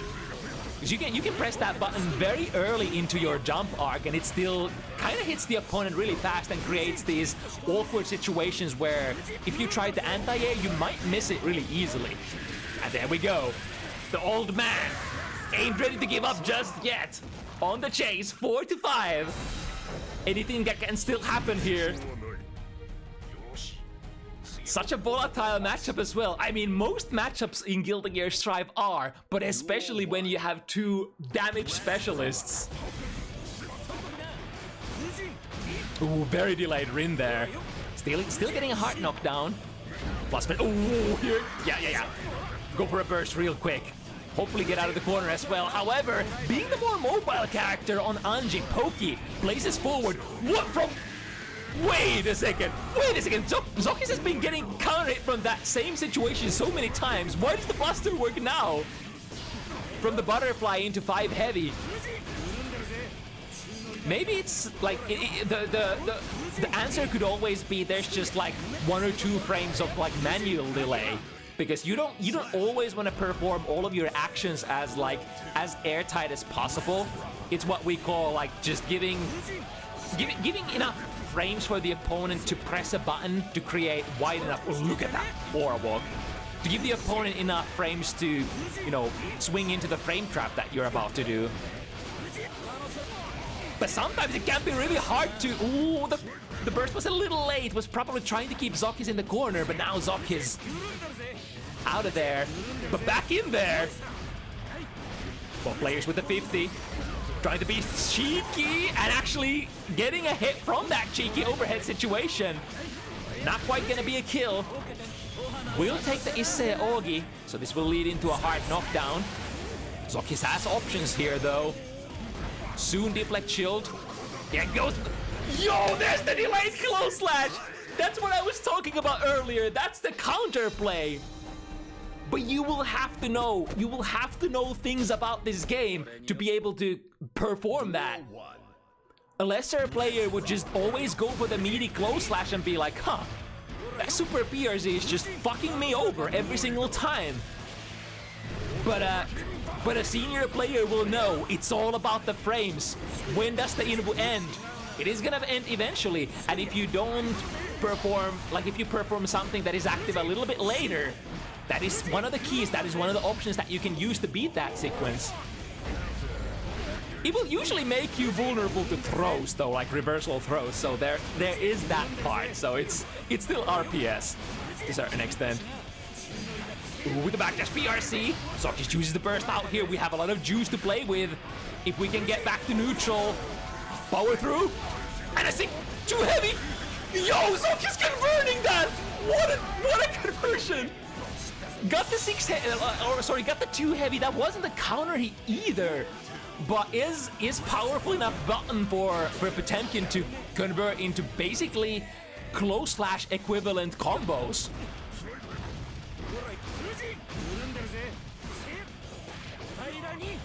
Right from the throw. This time, not leaving enough gap to for the Potemkin player to buster.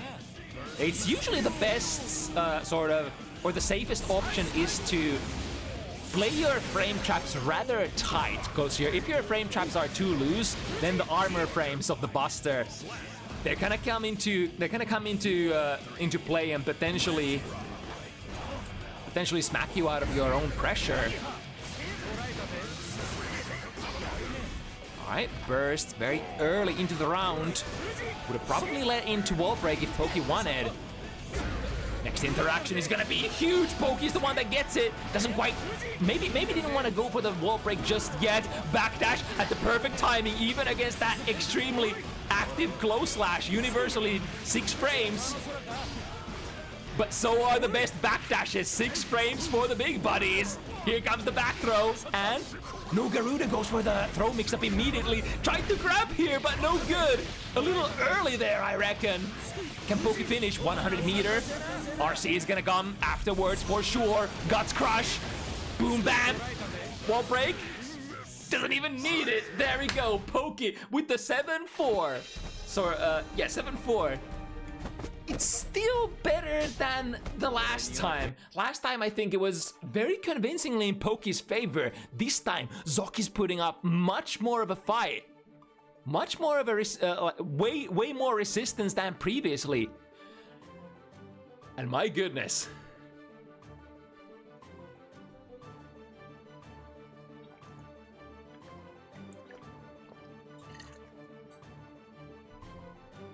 Okay. Heading into the matchup number 4. Feels like 3 because the first matchup was so brief.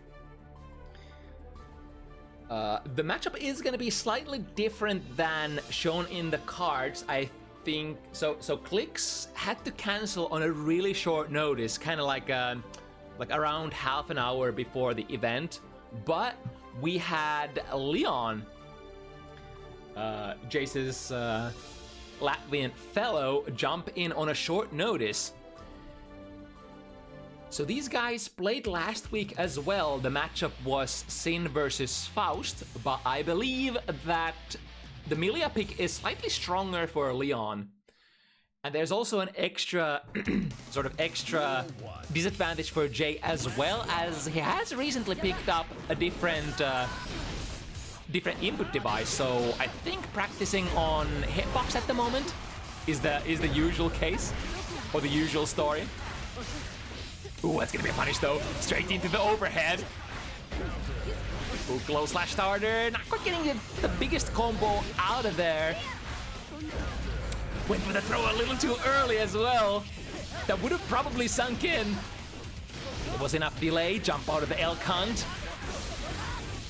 Stamina to spend, so of course we are going to.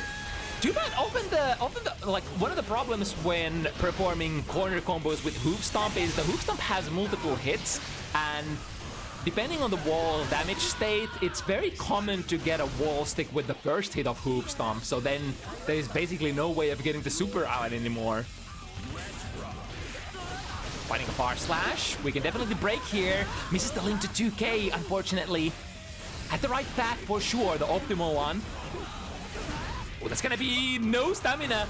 However, very small punish here for Leon. It's one of the most important things to keep in mind when playing against Sin. Checking how much stamina they have left. So if you block a special move on 0 stamina, that's gonna be your punish to take. Ooh, that Gazelle step out of the L count. Brings a little bit of value, but now, ooh, what was that? The 2 heavy from downtown. Counter poking, was that 6 heavy from Milia? Interesting. Yeah, and the hitbox of the Bad Moon ain't the best for sure. So getting anti-aired by L count. There we go, backdash into Beak Driver, giving Jayce the first round, rather first game.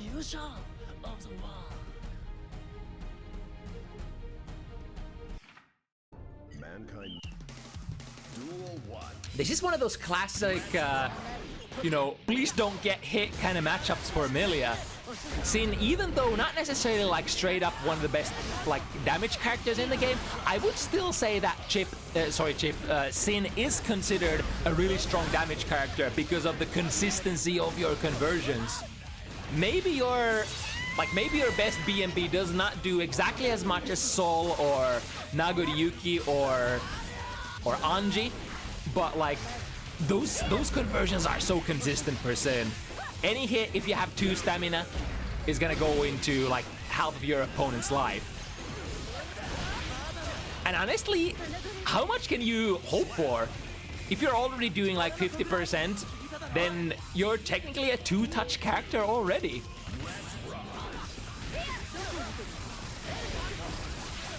Ooh, again, the L count, 1 hit into Gazelle Step. Still had 2 stamina in the tank.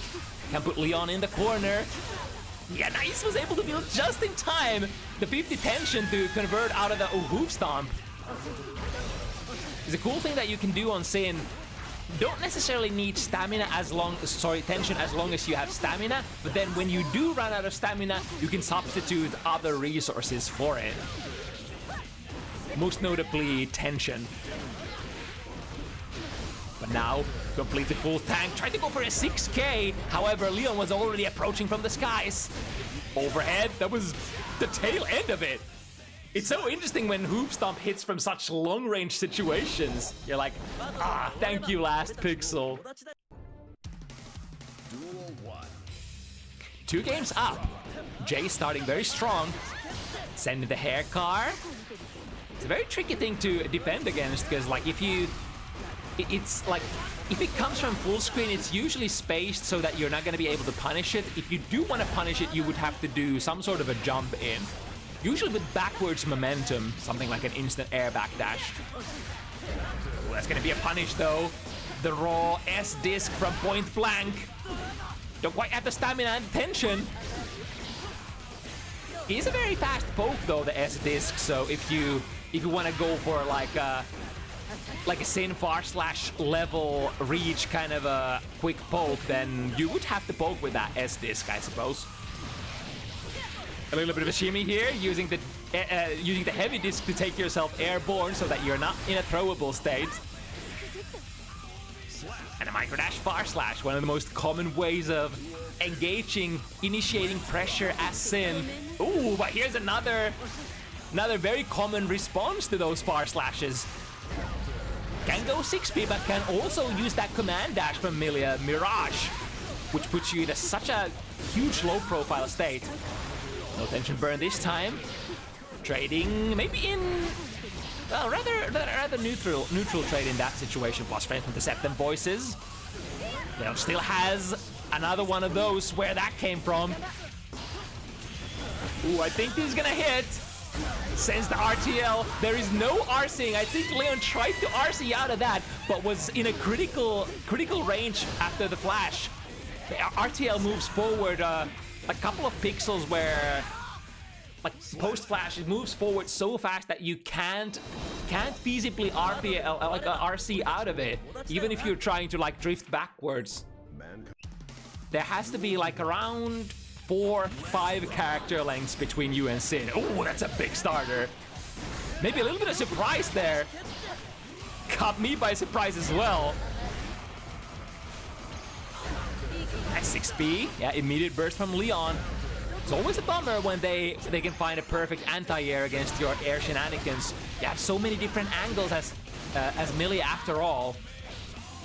Won't be able to get the Tyrant Barrel input, unfortunately. The miss input 5B still gets the wall break, but I guess that means you're gonna have that full tension gauge for this screen, and any super will do it. Do we get the RTL? No, not quite. And the YRC, I like that. In that kind of situation, you have to get rid of Sin immediately, because you're gonna take Elk or Hoof into another RC, and then it's like, oh boy, it's go time again. Nice whiff punish, you did the hair car there. Putting Jay in the corner. Approaching, ooh, overshooting a little. Getting hit by that big close slash. Look at that damage. 2 stamina, 60%.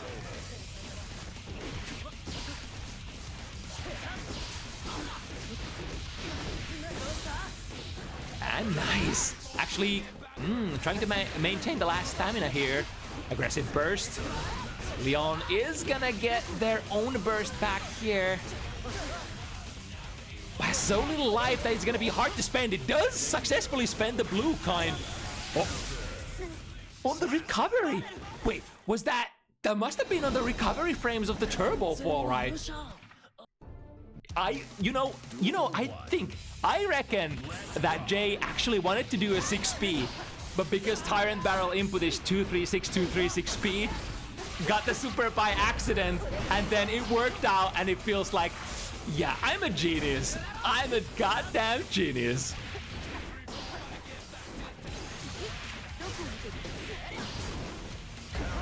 Ooh, nice interception. However, Swift size, that was probably not what Jay wanted that time. Burning the stamina. Want a side switch. Now we'll have to take a little bit more patient for a moment, because that 0 stamina state is a hard, difficult kind of place to be, because unless you have meter, a lot of your conversions are just not gonna lead into much, which is like completely opposite of when you have 2 stamina. Got the jump D up, that almost worked out. DP to the right direction, damn! Knew that Leon was gonna land on the other side. No punish there on the empty stamina bar. It's especially the hoof stomp, because a lot of Sin players want to go for that overhead. But if they go a little too, if they're a little too eager, might not have the tension in the tank and the stamina either. Looking good for Leon here. Ooh, missing the throw here. And do we get the finish? Not quite. Looking for the last hit. Burst against the YRC. No more universal resources left. Overhead, that's punishable. No jabs from Leon, though. That might be a little bit of a knowledge gap. That or might not have the presence of mind in the heat of the moment to be looking at Sin's stamina gauge. Especially the hoof stomp. Well, I guess both hoof stomp and elk hunt, because they are special moves that move Sin forward, so they often put you exactly in the opponent's face. And usually like minus close slash. I guess elk hunt, even if you get a hit with an elk hunt, it's still gonna be -5, so jab punishable.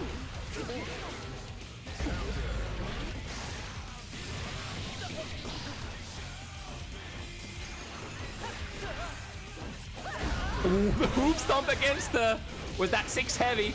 Or the, yeah, 6 heavy that pushed the Milia player airborne. Well, stamina used. Oh, this counter hit. Counter hit, though. Hoof Stomp counter hit is gonna be safe. I think that's like... It's gonna be like minus -1, -2, something of the sort. It is still minus, so technically the opponent's turn, but you can kind of save yourself if you just dial into it with 0 stamina and get a counter hit. Sometimes that works out. Speaking of those counter hits, 6 heavy into turbo ball into a throw. It's been kind of a sequence that Leon has liked a lot in this set. Yo, we're pouncing out of there with the 6 heavy.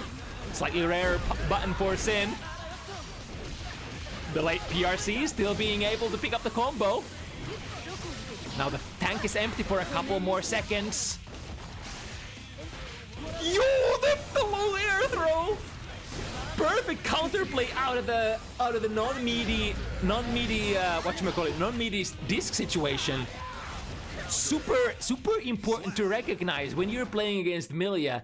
If those discs don't come from a throw or a 2D, then Milia will have to meaty herself in order to keep you still, so that the disc can then hold you still in turn. And that means she's technically like reversal vulnerable if you do like something like a DP, for instance. Trying a lot of throws here. 2 heavy finds a counter, immediate burst from Leon. Ooh, the patience! Waiting just enough that Leon was ready to press a button. 2 stamina here, so we have a lot of damage potential for Sin. Oh, that was so cool. Is that jump D? I think it's jump D for Milia. The kind of like mace jump D that sends you plummeting upwards in terms of your air momentum. 5k reversal pokes Leon out of the 6 heavy, I reckon that was. Oh, it's gonna be a punish again. No, missing the opportunity. This time has the meter, so we can finish the combo. Spending the last stamina trying to hunt for the wall stick, but the wall unfortunately doesn't have enough damage applied to it yet. Here we go. 1 more stamina. Milking as much damage out of that combo as possible. How does Leon come back? The blue burst towards the corner. Ooh, jump D is quite punishable. You would always have to cancel that on the landing. Tried to burst the bait, or bait the burst rather, but the timing wasn't quite right.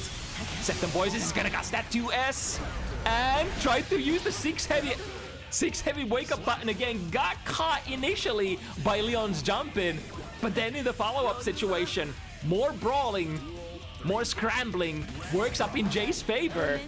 There we go again, starting with the command dash. Low profiling under. Decent damage done, but Sin can equalize the situation really fast with that stamina bar. With the jump slash, air to air. Gonna be safe out of the hoof stomp follow-up. Generally the rule is that the first special move is very punishable and the second special move is safe or plus for Sin. Sending the RTL. Is it gonna work out? No, getting thrown for his trouble. And that's gonna be Leon just in the nick of time on board. And maybe, just maybe, starting a comeback here. Mankind knew that they cannot change society.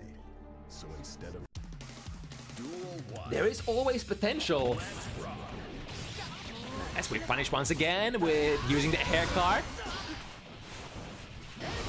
Worth a burst. Oh, that was a great jump K! And able to convert as well. There we go, we got the punish. Now, next step is we do need the full combo. I'm not quite sure what Milia gets from 2P. A lot of characters can go something like 2P, 6P. Not sure what her preferable path is. Oh, coming in from a really nice angle. Using the S-disc though, from that close distance. Gonna be punishable. 6k, scrapes the air. Works as a makeshift anti-air. But Jayce not giving up. Swinging really hard. This character Sin does have a lot of damage on those buttons, so the reward is definitely there, even if you... Oh, there we go again. the super fast air throw out of the disc situation. We got the wall break as well. Leon has to be really careful here. This is another set point for Jay. Pouncing forward after seeing the food animation. Switching sides, hair car. Still, I think, for the most part, unpunished. So I would imagine in Leon's eyes, there is currently like no huge risk for getting that air car punish. Oh, can we pick up the combo? The close slash becomes a far slash, so the combo drops. Oh, and an interception again. Jump slash is what seals the deal. Jay takes this matchup as well.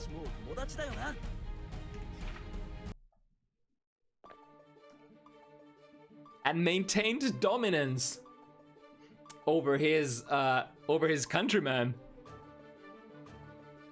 Yeah, looking pretty good. I actually couldn't like tell too much that Jay has been using a new device, so probably the practice is going fairly well, which is always nice if you're trying to sort of change to a more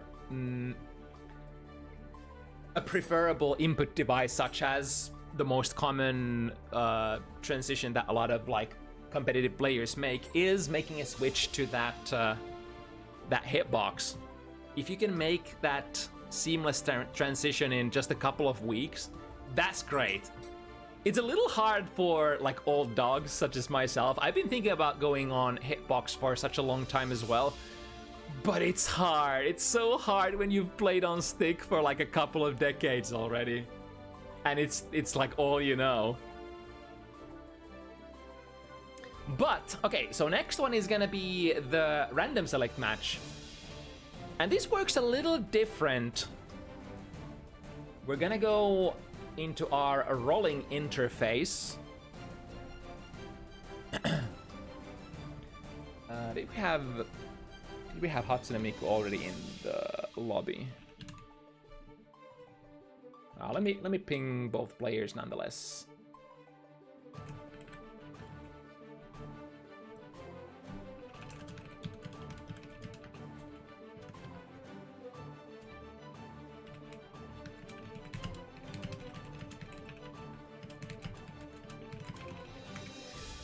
Okay, so let's start with the rolling. So on the top, you're gonna see Miku's personal power tiers. How this goes is... Give me a moment. Let's do this. So we're gonna start with Unica. So basically, because Guilty Gear Strive doesn't really have a good interface for random selecting, we're gonna do it like this and random a... Also, I should probably switch this room to winner stays. Perfect. One of the few times that I actually remembered to do that. That's kind of cool. But yeah, we're basically gonna random a character for Miku between every single game. And we're also gonna remove the character from the pool as per the player's wishes. So no random is gonna occur more than once in a set. So first match is gonna be Unica, that new DLC. And I kind of forgot to check where the Unica was on on Miku's power tier list, but I think if memory serves correctly, it's somewhere in the middle, right? Let me actually pull it up on my other screen. Yeah, it's in the tier that has like at least a little experience. So not gonna go in completely blind. Right, first match in this, yeah, the knowledge not swing into it. The only sort of exception is if your character has a 9-frame far slash, then maybe you can attempt to swing against the Unica, because her 5 heavy is a 10-frame startup. But I think Chip is one of those characters that doesn't have that.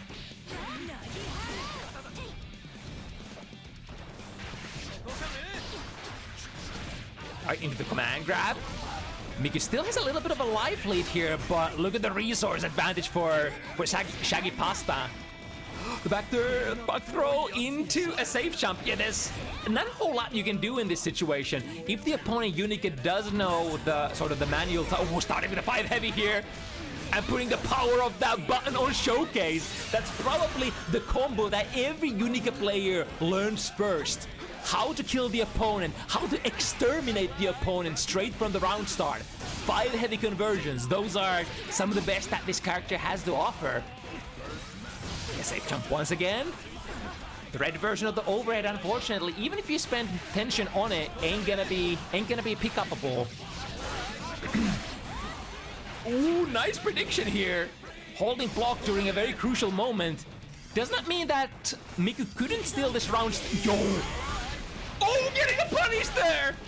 Took the Arbalest stance and went for the super. Once again, yeah, tried to press 6 heavy to take the Arbalest stance, which technically allows you to enter a stance that empowers all of your special moves as well as your supers. So it's a really integral tool for Unica to perform, like for performing the special moves that you actually wanna do. A lot of her red specials are not that great, but if you can get the blue version instead, they're fairly safe and fairly powerful. Right, next character is gonna be Elfelt, which is in the great category.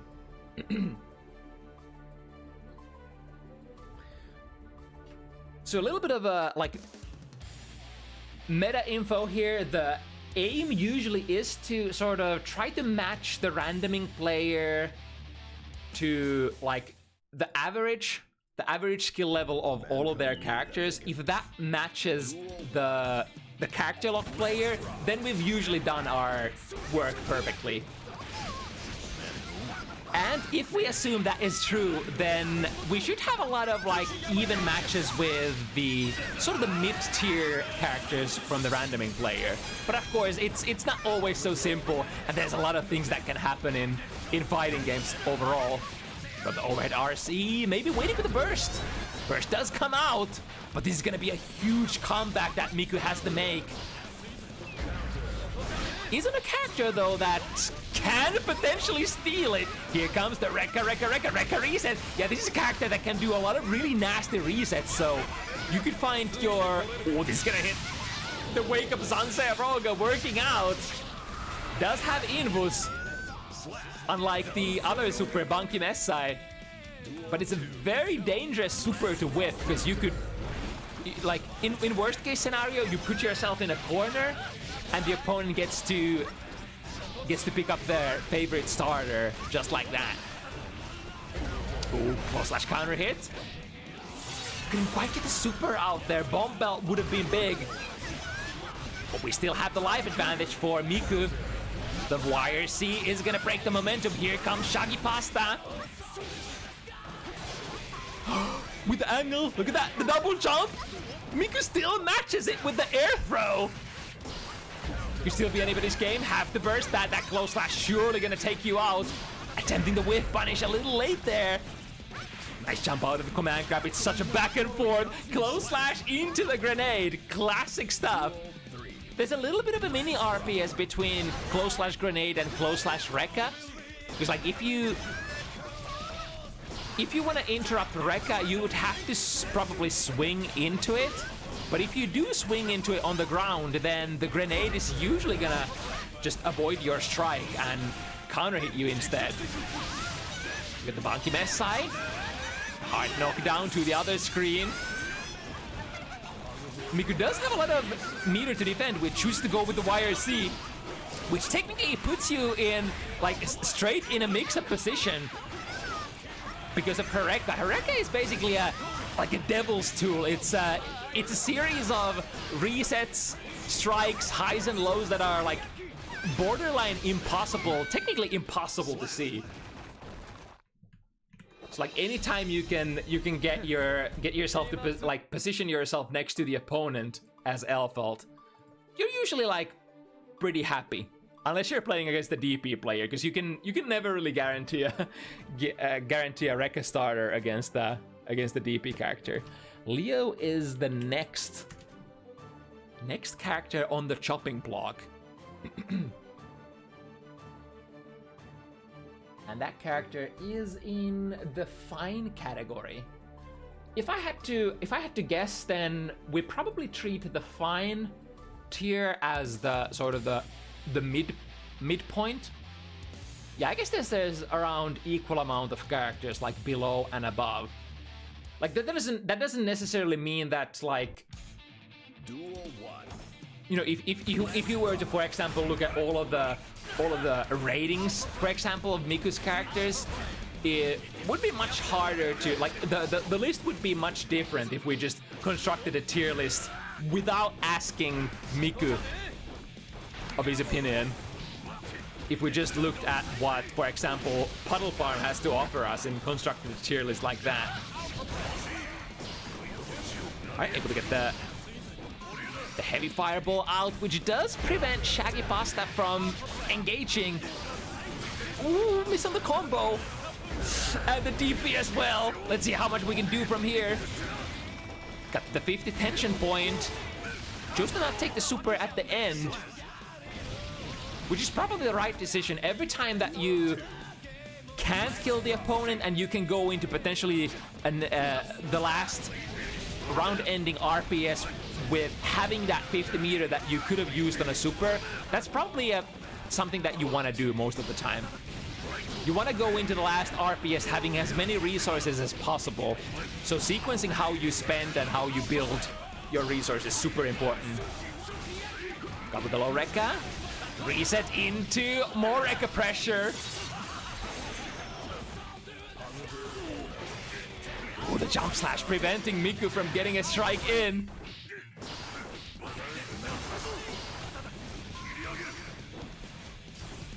Dashing, trying to look for a whip punish and finally finds it. Jip is an interesting character in the sense that you move backwards really fast, but you move forwards really fast as well. So potentially one of the best characters was waiting for that, canceling the stance into a block. The K buttons for Leo are not the best, for sure.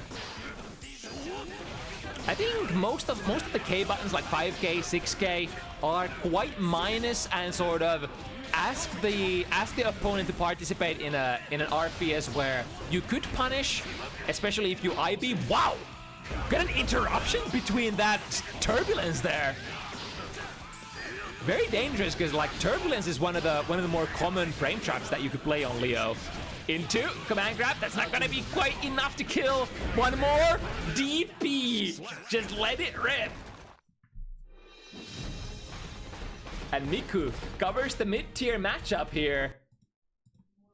It's always nice when you're playing the randoming character and you can get wins with your mid-tier and especially bottom-tier characters.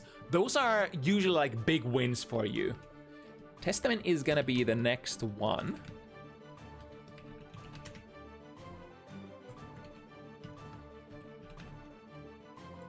And let's see, they are in the great category. On the other hand, when you're playing against a random player, if you can get win against some of their like higher tier picks, that's usually you can consider that to be a little bit of a win towards your end goal, which is, you know, winning the set, obviously.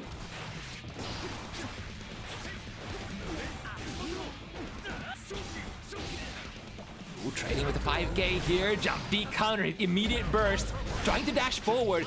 This is a tricky matchup for sure, because Testament is a character who, to get their game plan started, you kinda have to play the zoning game. But the speedster characters such as Chip, look at that, powering through the fireball and being extremely aggressive, got the recovery of the RC, and that's gonna be the nail on the coffin on that round. Yeah, speedsters are tricky because they're much harder to zone than maybe your average character. So getting your game plan started is gonna be extremely difficult. Ooh, teleport in there, didn't get punished though, so it's okay. Instant air dash over the up fireball. Ooh, pressure from the rope, getting punished on the landing. Nice, okay. Unfortunately, the marker did disappear there. Or wait, was it upward? Wait, why did the bird go upwards? Was there a marker up there? I guess Miku must have sent the heavy Grave Reaper there at some point. Wait, the command grab ended up whiffing as well? Switching positions, Zanzeiroga, can we get a punish? Yes, indeed, kind of. There are a couple of execution and knowledge checks to cover with Zanzeiroga. For one, you have to know which corner Chip is gonna land in. And the other one is dashing at the right timing so that your forward dash doesn't become a back dash. That would like completely ruin your punish. Alright, taking the wall break with the Crow, so that will put the opponent in a cursed state. Strike is a really good for Testament here. Shaggypasta will be able to nullify the curse though and come back. Potentially inevitable. Getting a combo on that tightrope, extremely lucrative. Here we go again. Far slash into Little Mosquito by Alpha Blade. We are on the rope. Drops the combo though. Oh, it beats the burst. That's big. It's slightly unfortunate for Shaggypasta. She had a kill there technically if you don't drop that rope combo. But it was unfortunately not meant to be that time. And Miku steals the round back.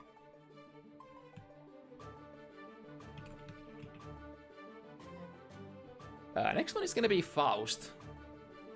Faust is... Where is Faust? Is in the very, very low experience category. So this should be probably one of the best opportunities for Shaggypasta to potentially strike back and take some points. And I think matchup-wise, this is, you know, another one of those, exactly what we were talking about with the Chip versus Testament. Faust is also a character who would prefer to start from a zoning position, like keep the opponent out, get some good items on the board, and then with those items you probably engage, instead of just, you know, running in and trying to press aggressive buttons, because Faust really isn't like exactly that kind of character. Alright, that is certainly a good item. Triggering it here, guaranteeing a mix-up opportunity for Miku. Ooh, really nice combo though. So that will put Miku in a full 100 meter. But will we get to use that? Item super could be very, like very tempting. But it's basically putting your life in the hands of the Chaos Gods. It is what it is, and you're gonna get what you're gonna get. It's kind of cool. Eating the banana does actually give you the health recovery instantly, right? But that banana beetle, probably not something that Miku wants to interact with for the duration of this set. If there is a chance that your item throw will just, or on average will produce a better item than what you have in your stomach, then it's probably you're gonna be throwing more items. But as expected, Shaggypasta is gonna take this one. The speedster versus the mid-range poker character, definitely, or not definitely, but usually in the favor of Chip. Completely different kind of change, or not, sorry, on the contrary, same stuff. Same stuff again here. Axel, the zoner of Guilty Gear Strive. And where's that character located on the tier list? It's in the fine category, so technically mid-tier. Anything could happen here, but if we learned anything from the sort of the Testament and the Faust matchup, Shaggypasta should have a pretty decent chance here. Although Axel tends to be pretty hard-hitting character on softies like Chip.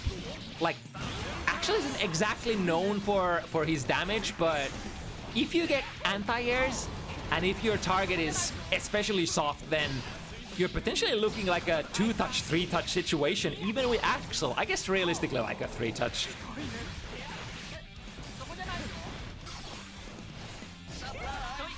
the other side, making sure that there is gonna be no whiff punish. In fact, gonna force Shaggypasta into a chip situation, chip kill kind of situation.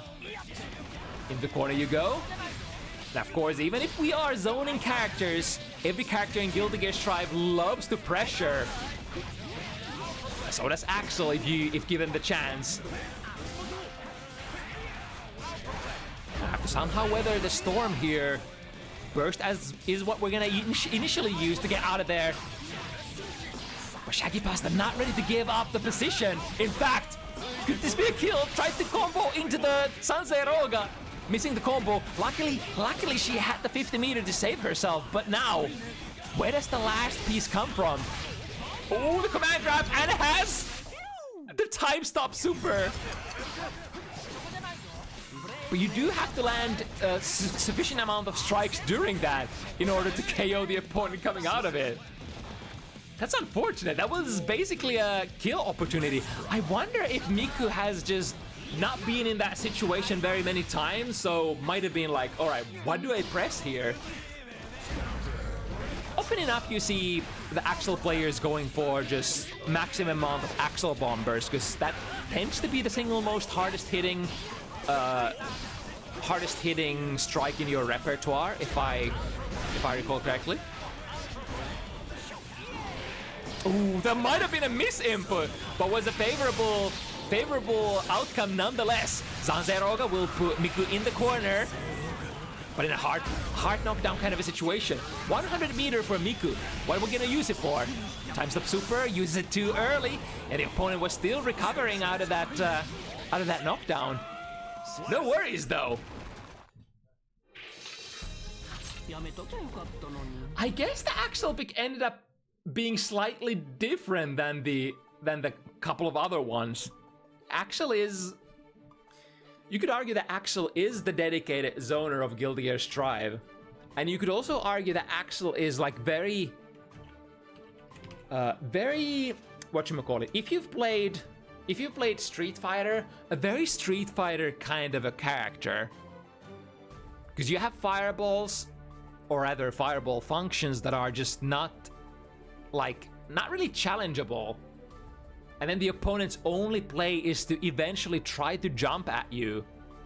So the two actions that you're looking to take is throw fireballs, anti-air the opponent, and nothing too complex past that. What's the score?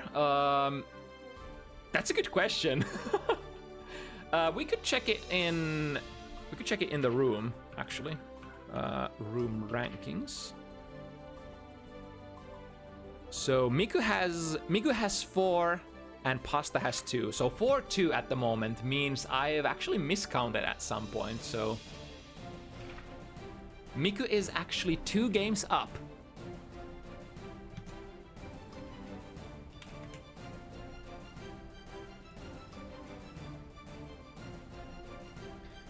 Now, Bridget, where is Bridget? Bridget is also in the mid-tier category, so potentially anything could happen here.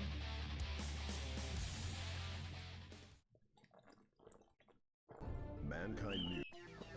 Duel 1. Let's rock. And I think the players switch positions, right? So let's flip the names as well. Okay, Bridget.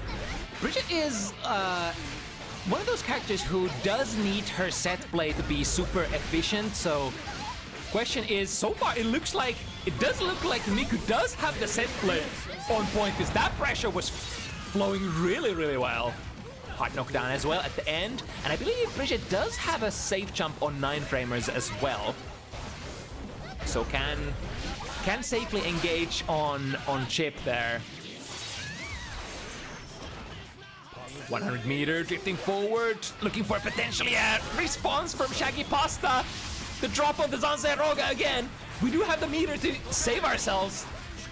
Anybody's game here. Jump, trying to go for a jump B to strike chip out of that move. That was actually the right play, because like if you simply try to jump out of leaf grab, it is not gonna work. It does not work like other throws in many fighting games, you're gonna actually have to punish Chip on the way up. Because when you're coming down, it's way too late. Chip has already recovered and ready to anti-air you. Oh, nice, the full combo of the rope. Does end up getting back thrown, unfortunately, for her troubles. Go for the throw mix-up again, or rather, a rope mix-up again. Oh, the footsies! Puts on a 2K! But that is kind of like what you have to do against Chip. Because swinging with your S buttons or, God forbid, heavy buttons is like way too much of a commitment.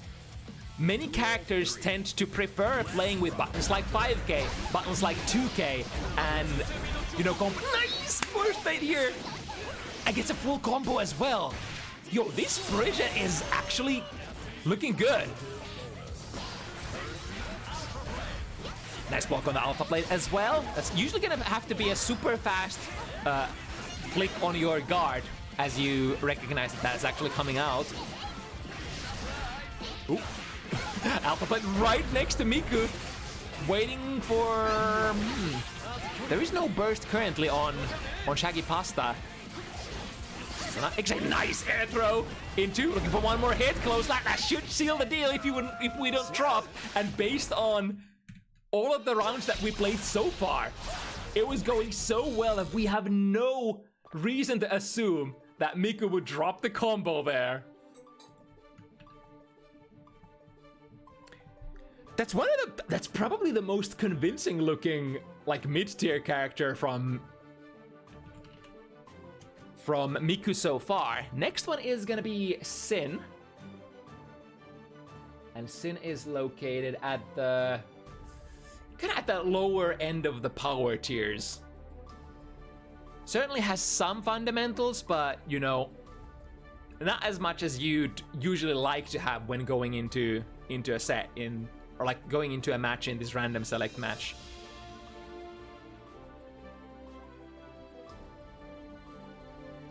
But on the other hand, it doesn't take a whole lot to sort of derive a lot of value out of Sin. If you practice, for instance, your standard BMB 2 stamina burn combo, you can utilize that. You can sort of play like a very binary kind of game plan where when you get the hit, you spend everything, you do your 50% health combo, then you run away until you have that 2 stamina again, and then you're just engaging with your S buttons looking for the hit. That way, you kind of have to only catch the opponent like 2 or 3 times.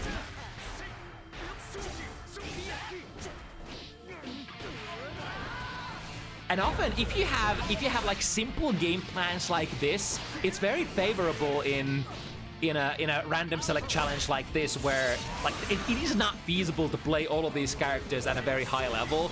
And sometimes you just want one effective thing. You might want for your weaker characters just a functional, super simple day one game plan, and just roll with it. And then save the fancy stuff for your better characters. And just when you go into those weaker characters, just try your best, do your best, and try to look for those steals in the matchups that you're way likely to lose than win. You got the hit. Not a successful combo. An opportunity, however, Shaggypasta goes for the DP. Hasn't been swinging that too much. But time to put that option on the table as well. Miku just not quite able to find the hits. It is tough. Again, we were talking about the S button versus K button, and that certainly goes for Sin as well. As Sin, it's really hard to press the buttons that you would like to, usually, the S buttons. This matchup just makes it so difficult. And if you sort of don't have that information in your brain going into this matchup, or if you can't deduce it intuitively, yeah, that matchup might be kind of tricky for Sin. Baiken is gonna be the pick next. Once again in the fine category. Eventually, Shaggypasta will have to start beating some of these fines as well. a lot of these fine, like these mid-tier picks for Miku have been relatively powerful, relatively successful, like the Bridget pick.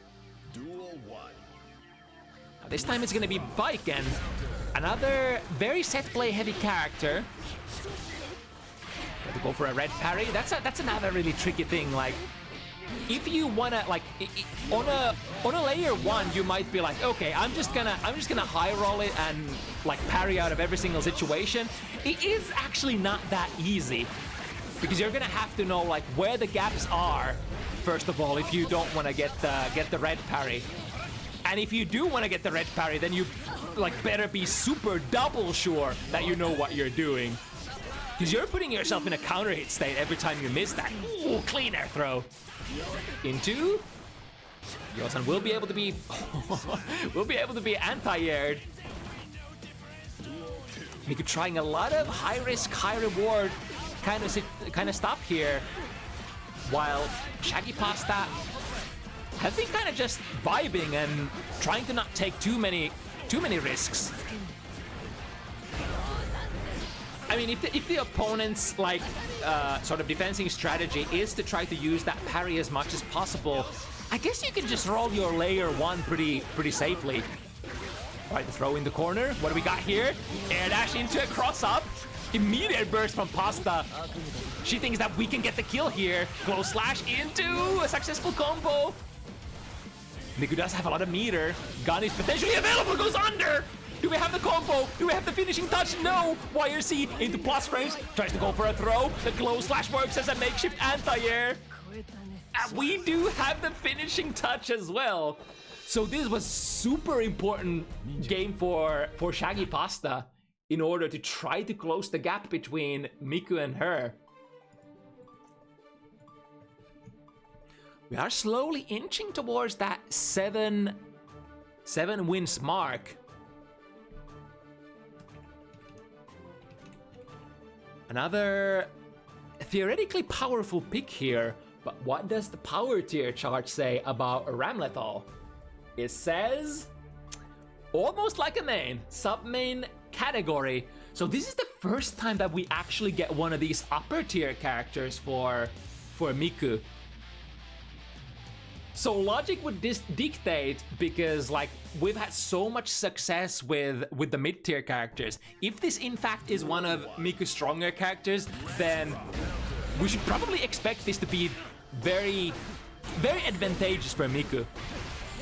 And the sword pressure, here it starts. Nice pocket overhead! Actually clears the whole situation. This is big. When you manage to survive against both swords and draw like all of the tension resources out of the ramp layer. But eventually it's gonna reset, and it would have restarted. It would have had to do it all over again. So Shaggypasta decided, let's just try to burst out of here and try to actually play the matchup from another perspective than just blocking in the corner. Nice interception from that jump slash, one of the best buttons for Ramlethal. Can intercept the opponent horizontally from such a far distance away. Through the wall we go. Yeah, this is looking very convincing. Into the delayed explosion. Yeah, there's not a whole lot of stuff that you can do there. And Shaggypasta goes down super fast to this higher power tier pick Ram. Now this is the tough position. We need to win 3 times. Shaggypasta needs a little bit of good luck here for sure. Giovanna is the next. I think I saw this at the top end, right? Yes, indeed, another sub-main character. So it's do or die. Shaggypasta will have to perform really well here. Another strong character back to back. And it's that Giovanna. It's a cool matchup though, because both of these characters are super fast in their own right and really good at whiff punishing.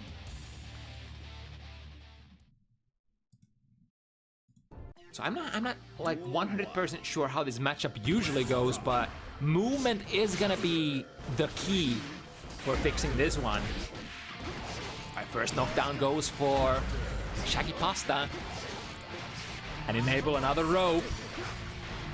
Nice, use the YRC, not YRC, PRC to flip the position. Try to get like an advantageous aggressive position towards the corner. However, that meter investment did not pay off.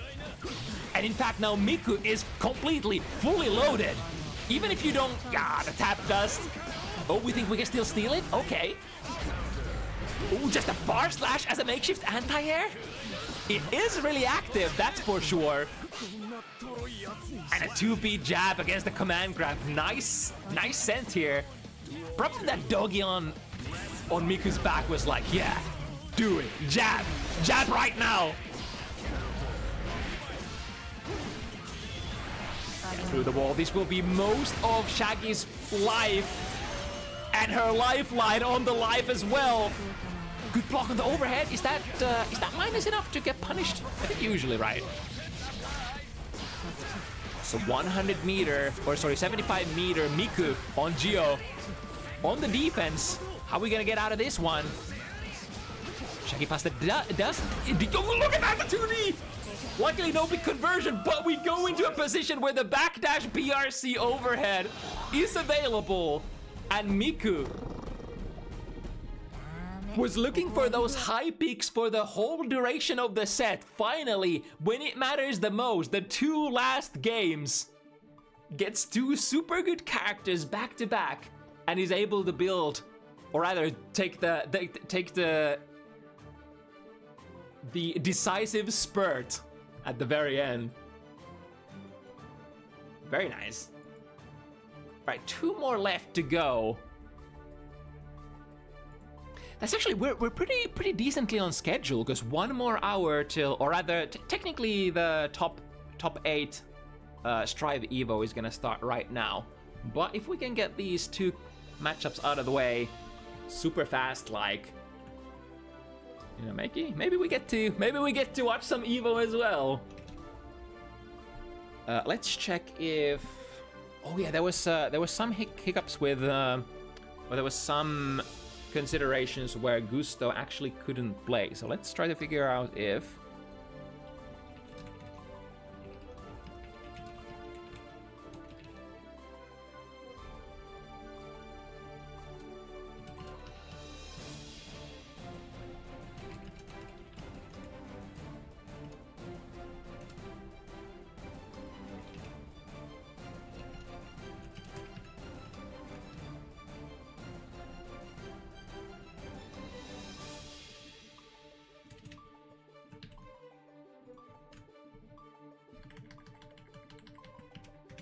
Okay. Let's figure out if. Oh yeah, I see Gusto in the chat.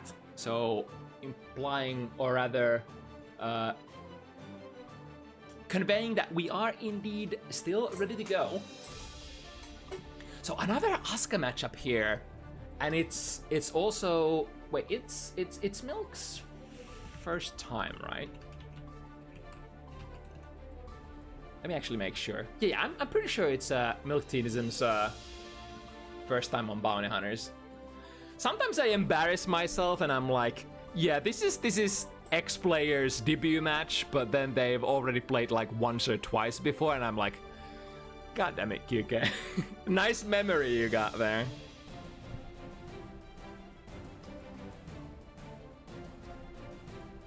Yeah, it's sometimes a little tricky when it casts so many games and there are so many players. Sometimes you might not learn their name on the first go. I mean, that's sometimes a thing that happens. Anyway, Faust versus Asuka. So Asuka is a really difficult character to pilot. Let's see what we can do at this skill level. A couple of standard spells still in hand. Nice! Able to evade the 100-ton hammer, whereas Gusto got self KO'd there. Only DP spell left in hand. In this kind of situations, it's kind of a struggle to try to build distance between you and the opponent, or try to knock them down first. Or if you have enough tension, you can use the mulligan super as well. Milk Tea on an offensive trajectory. Nice backdash in the range of that bomb, and sending the hot potato at Gusto's direction. Alright, this is good. We can enable the Rainbow Cube on Oki, or we can use it to combo out of our overhead. That's an option as well. Time to mulligan again. We got the auto import, which Milkteanism casts immediately. Ooh, what a big teleport! Canceling the gate there. The Arpeggio, one of the best spells in Asuka's repertoire.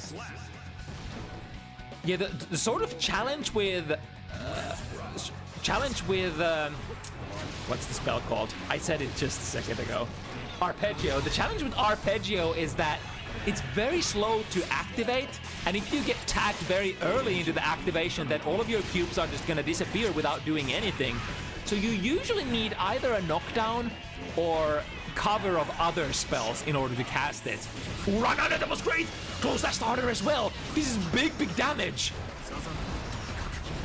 Empty hand though. I kinda see how Milkteanism likes to play. Try to use spells on a rapid fire pace, and in spots where you can recharge resources, you actually do recharge resources instead of, you know, instead of drawing cards, and then use the tension to try to fix your deck when you get into a position where you don't really have the desirable hand anymore. Which is definitely, it's interesting how many different styles of Asuka there are. Catch the mana recharge buff, but moving to the other screen with an empty hand, teleport straight into the fishing pole. We do have a bit shift, which is a nice spell. Uses it to cover the mulligan super. Alright, both buffs in hand. Cast them. Is the meta golem activated? Do we have the nuts? Ace pair. Oh, tap to 5, the immediate burst from Gusto, an immediate teleport behind. Milkteanism still has pretty decent amount of mana left. Like they're managing their mana shield surprisingly well. I guess it does make sense, like if you don't spend your like post-cast periods drawing new cards, then you can spend them on recharging mana instead, which will result you in... Oh yeah, I forgot to flip this back to rematch. Let's do that quick like.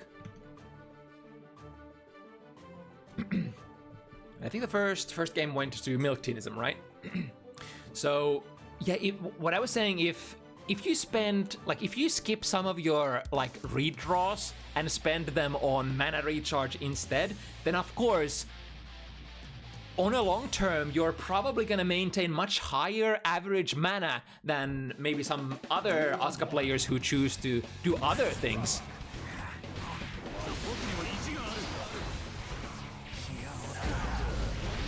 Tried to run under, maybe into a position to use that DP card, but Gusto with a really nice scent there, looking at the opponent's hands, realizing that the DP was a potential option, and now for the first time getting mana broken.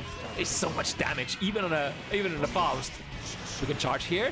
There's a mini charge. Ooh, backdash out of the throw. That was a super PRC into a command grab. Very ballsy. Oh, and do it again. This time it works out though. You can see the idea. It's the startup of the super is what's supposed to power through a lot of active frames.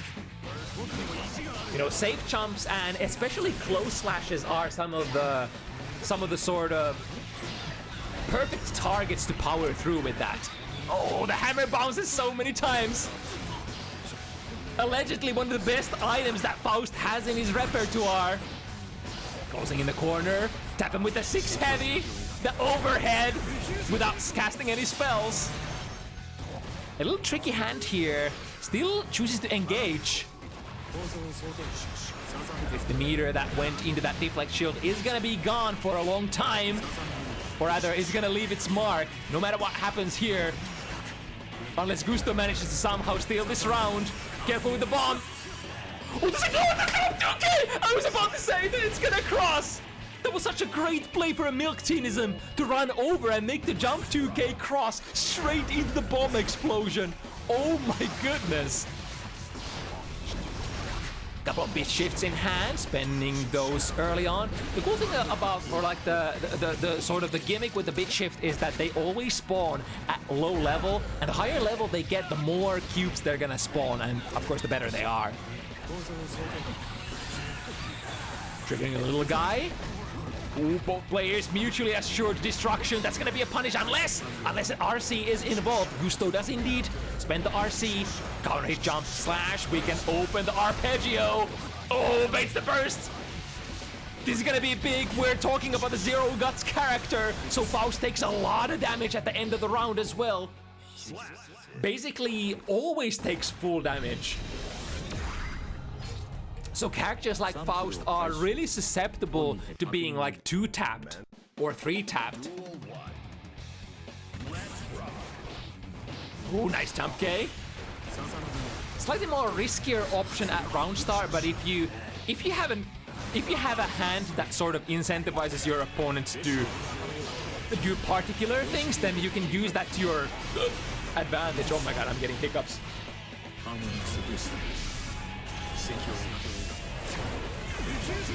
A quick mulligan before breaking the wall with the particle sphere. We have a lot of variety here, but ultimately would like to cast the arpeggio. A little low on mana to do so. It's a very expensive spell, but it does make sense. Oh, goes under the 5B. Or maybe the 5B had already used all of its active frames. Look at that, the deep dash 5B anti-air. Good stuff. Yeah, Milkteanism hasn't really been shy dashing in and trying to put themselves in a position where they're like, the position is always really important when anti-airing Faust, right? And you can fix that by moving around actively. Alright, fix the empty hand. We got both buffs. Nice combo. Or, I mean, technically, if you see the opponent have this hand, you gotta beeline to their location immediately. Because, like, Milkteanism drew both of the buffs, as well as 2 attack spells that are really slow to activate. But if your opponent does not register that is a huge threat, you can, well, I mean, you can hang back, cast the buffs, cast the arpeggio, and be like, I win the round. What are you gonna do about it?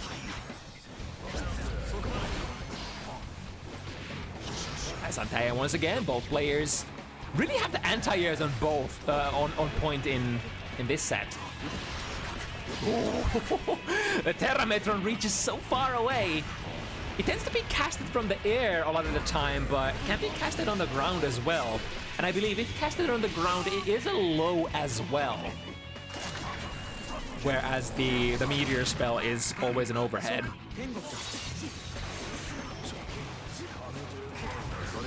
Right, from YRC, what are we gonna do? Counter burst straight into the corner. Keeping out the pressure, teleport out of the corner though. Gusto was in a jump trajectory that time. Was probably planning on throwing maybe a love bag or a jump 2K. What is happening here? Teleport, well, I think there was 2 teleports from both players. Or like both players using their teleports for some funky shenanigans there. BP spell works out. Always nice to get value out of that. It is another very expensive spell though. Speaking of expensive spells, this time we're gonna break the wall instead of going into the Mulligan Super. So what are we gonna do here? Are we gonna draw? No, we're just gonna go in. And it does make sense because you have pretty good ability to jump in on the opponent and then potentially mix them up. I think from that jump in you can do something like an F-Shiggy as well. Although of course Milkteanism didn't really have the resources to do any of that in that kind of situation. Okay, arpeggio allows Milkteanism to fold their hand back. Try to backdash there for shimmy purposes, I believe. Particle spear will break. Oh, that's so good movement, and it chooses to anti-air perfectly to 2K. Now Gusto in a perfect position. The mana shield is almost gone as well. Mix up with the teleport. Pop goes the weasel. Even if you drop the combo, that's not too bad. Look at the damage. One more hit. Ooh, but the backdash! Nice read from Milkteanism. unable to completely flip the position around. Nice. Really nice plays from both players. It's always a problem though. Like you commit to if you commit to like a round ceiling command grab or a normal throw, as Gusto was kind of doing there, if the opponent reaches you out, you're probably gonna get counter hit. Worst case scenario, the opponent is gonna backdash and get a close slash on you. Mana shield is gone once again. Hot potato. Yeah, that's a cool way of evading it from the Faust side. Because you can jump really high and then stall your momentum by doing stuff like the love back or jump 2K. The fishing bowl completely destroys all of the green cubes. That's kind of cool because the green cubes are usually like kind of hard to take care of because they split. Do we have punish? A little too far. The ground to air hit on the reversal super actually put Milkteanism way too far away. Doesn't matter. Through the wall you go. Only a I think this is another angle where you just instant air dash in, yeah. Has the screamer. Ooh, look at that range. That is air control, baby. Basically anti-air battery. Anti-air, like, what's a huge gun? Railgun? Do railguns anti-air? Ooh, takes the burst. Milkteanism in a really nice place here. Overhead with the command normal. And then it really does sort of play into Milkteanism's hands when you draw the spell that sort of instantly fills your hand. Then you can... Oh, I think it collides with the cubes, right? No, it just negates them. But because we're standing full screen, I think the fishing pole does not reach. It just does not reach. It's too far.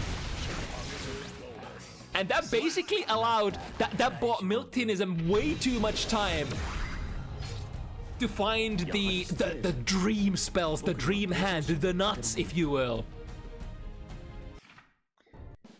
It's kind of tricky in that sort of way that you do have the advantage on the Asuka player, especially if they're playing like really passive and just shuffling their hand and trying to get like spells that are borderline really like impossible to play against once you get going.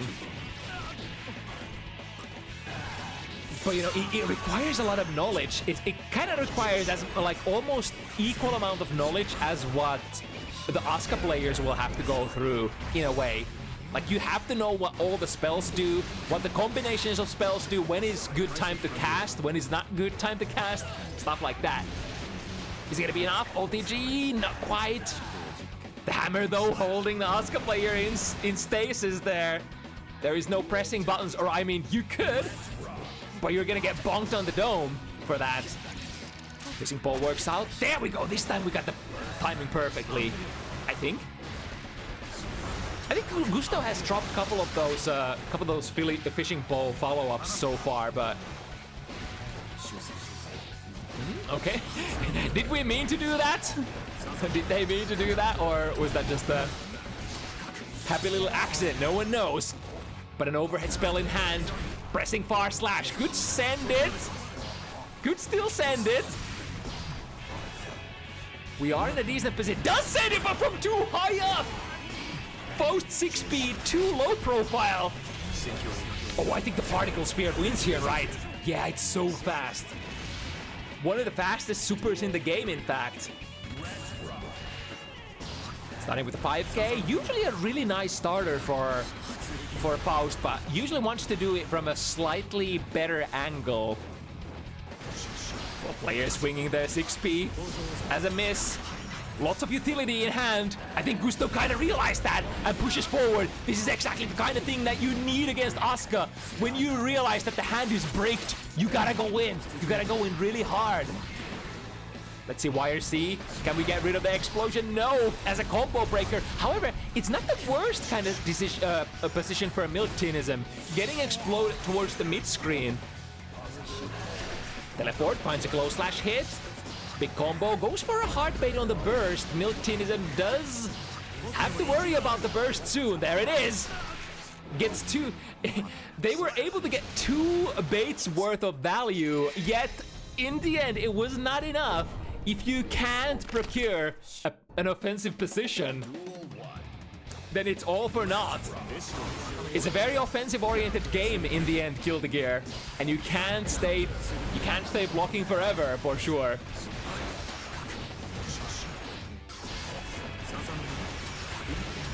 Alright, nice. Through the wall we go. Milkteanism could cast the yellow cube and then cast the other spell to fill their hand completely. Yeah, and go into the, yeah, exactly, go into the test case 3 first so that you can fill your hand with goodies. It's kind of like opening a present in the Christmas morning. It's like, oh, what am I gonna get? I'm probably gonna get some good stuff. As long as you don't get like three teleports and a staff.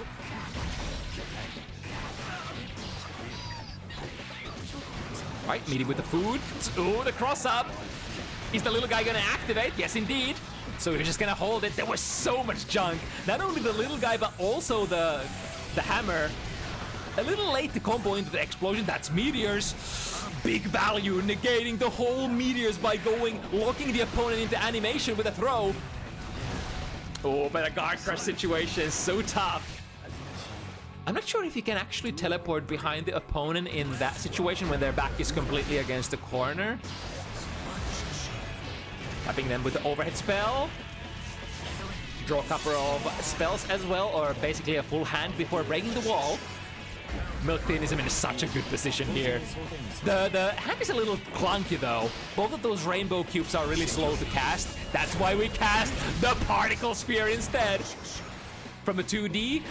Oh, I like that. Staying airborne. But the rainbow cube maintains, stays in there for such a long time. For a second, I thought that it was actually a good idea to stall in the air and try to sort of make it disappear. But it's never gonna disappear, right? It's gonna stay there, wait for your arrival. Welcome home, master. Slap in the face. Okay, Milkteanism in a really nice position here. 6-1. Needing only one to bring this set to an end. With Asuka play that has been like surprise, like if there's one amazing thing that I have to sort of, or I want to name about Milkteanism's Asuka, it's the sort of safe resource management. They have very rarely been popped. It's like 2, maximum 3 times during the set, whereas like with many other Asuka players, it's completely standard to maybe pop at least once per game on average. But Milkteanism has been, you know, maintaining very healthy, especially the mana levels. Tap them with the overhead once again. Combo into Screamer. Set point position. It could end here. Milktea on there. What? The 2D actually still hit. That must have been the tail end pixel that hit there on the last active frame. And now we lock him down. Oh, we have the guard crush stuff as well. The guard crush stuff actually doesn't seem like super useful with the rainbow cubes because they're gonna hit for only once and then go out of the screen, huh? Tap them with the 5D. Oh, this is actually a good expenditure if we can get the mana shield. However, the finishing touch is missing. Tap the 5D. Is that gonna be it? Zero Guts character. Boom. Trying to make Faust evaporate here. Gusto on their last legs stands up for the overhead. Good for them. The drill. Multiple hits. Drills down all the cubes in way. Can be avoided. We can, sort of, kind of. Comes down at the tail end of the particle sphere. Only, oh! I was about to say only utility spells in hand, but doesn't matter. In a really good ground to air favorable position here. Goes in with the anti-air. Option selected. If we find a hit, just queue up the RC. See if they want to burst. And the burst does come out in the end. Really nice scent here. Good presence of mind, finishing it with really flashing colors. Milk. On their debut match on Bounty Hunters, always nice to see new Asuka players and new Asuka playstyles. And it's usually the case that like almost all Asuka players bring their own unique flair to the character. It's like I can tell almost every single Asuka player I've casted apart. Whereas maybe telling a character like maybe Sin Kisks or like Soul players apart a little harder than that. Okay, we have one more to go before we can retire and watch some Evo. Simpinago and Brelis Slayer is gonna be the last matchup of the evening.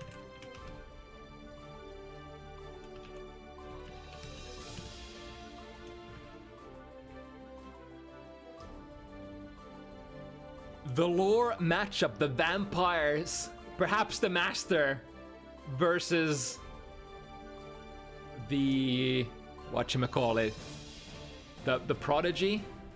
I mean, I technically Nagoriyuki in lore is sired by Slayer, right? If I recall correctly. Is that correct? Lore masters?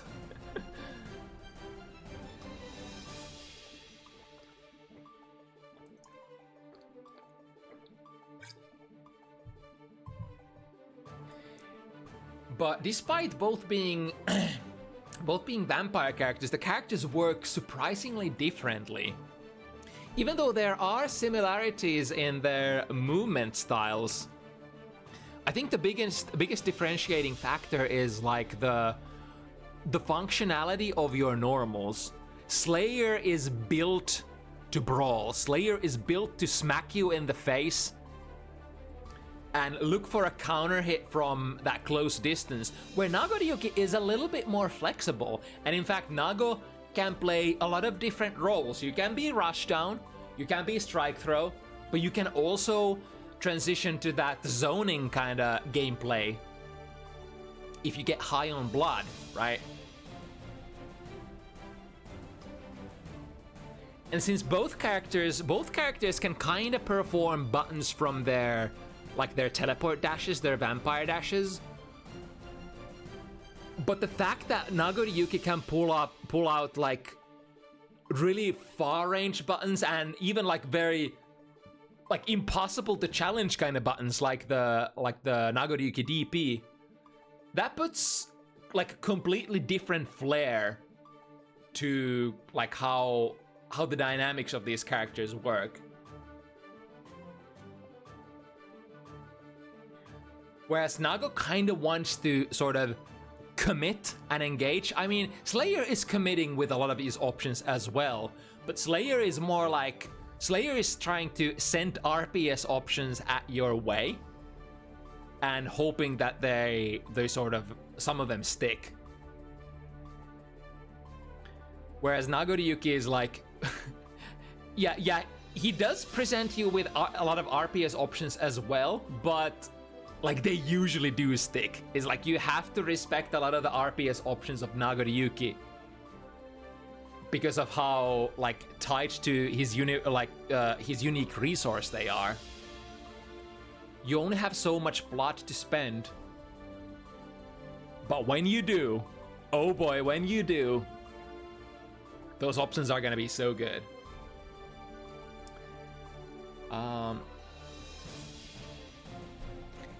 Do we still have Sympian Brelis available, or have we been absorbed by the Evo broadcast already?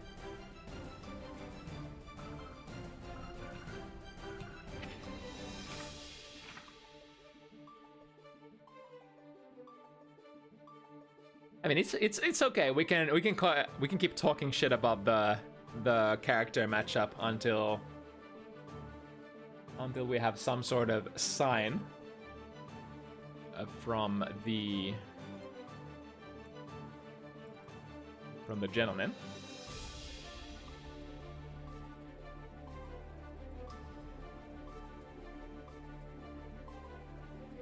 Simpy has been also sort of cruising through a lot of different picks in their Guilty Gear career, or rather Guilty Gear Strive career specifically. It is one of the sort of newer additions to the Finnish FGC.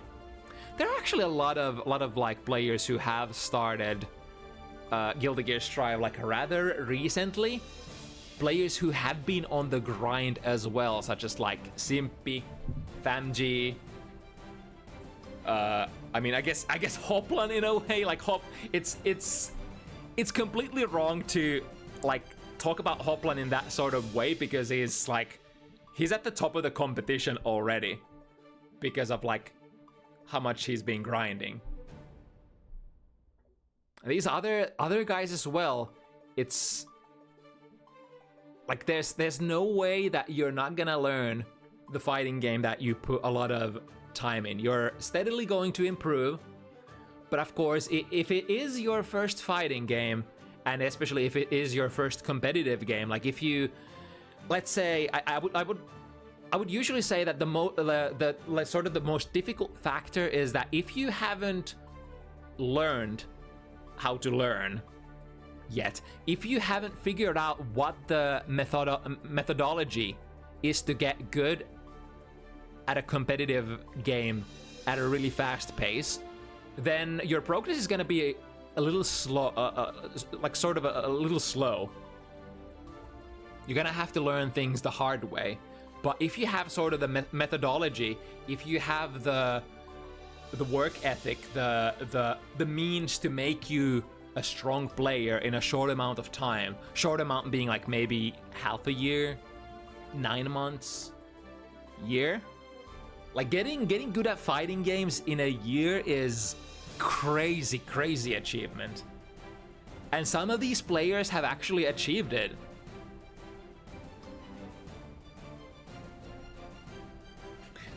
There's actually no sign of either Simpy or Brelas. Is it safe to assume here that they're just gone? I mean, I would be okay if we just skip it to the Evo broadcast. I kind of want to watch as well. What's the status at the moment? I'm gonna open the main Evo stream on the background.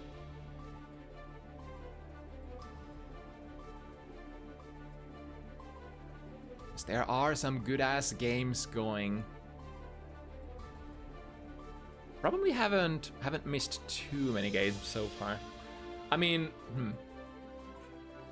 are we gonna assume that our players are just missing in action here? Did we? Let me check. Am I just dumb? Did I just miss them telling me that they can't play? Okay, we do have signs of life from Brelas, at least. Now we just need Simpy.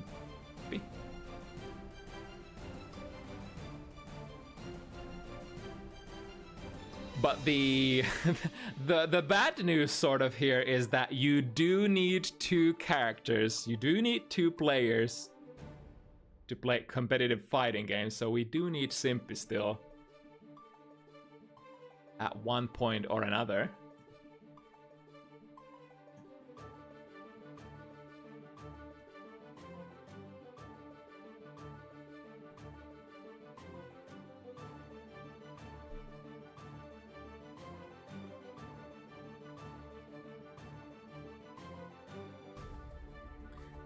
The current top 8 Evo Strive lineup is like pretty interesting.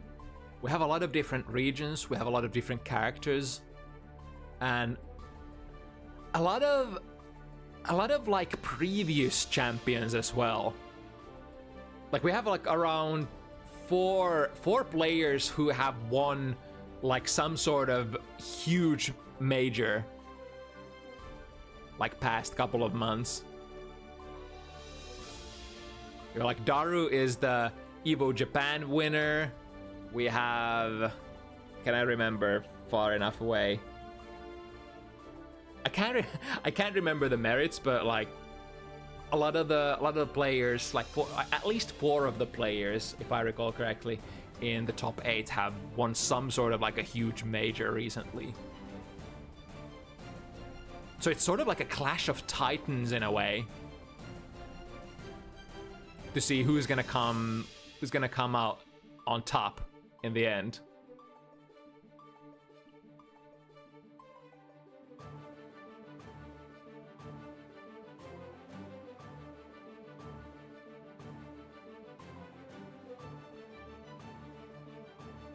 What are we gonna do with this match though?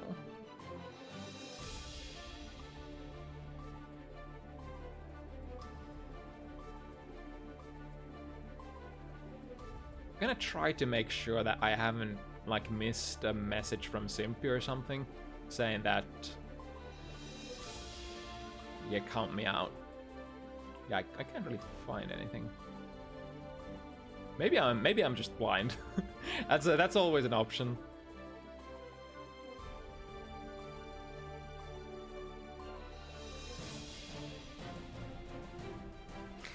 Yeah, because I also don't want to sit here forever either. If there's a chance that the players are just, or like if both of the players are not gonna manifest.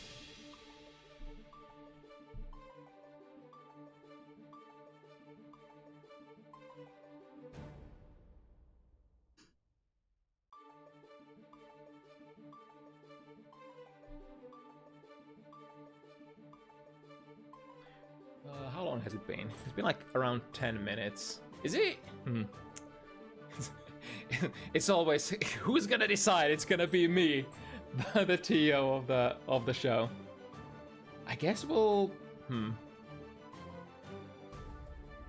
give it maybe 5 more minutes.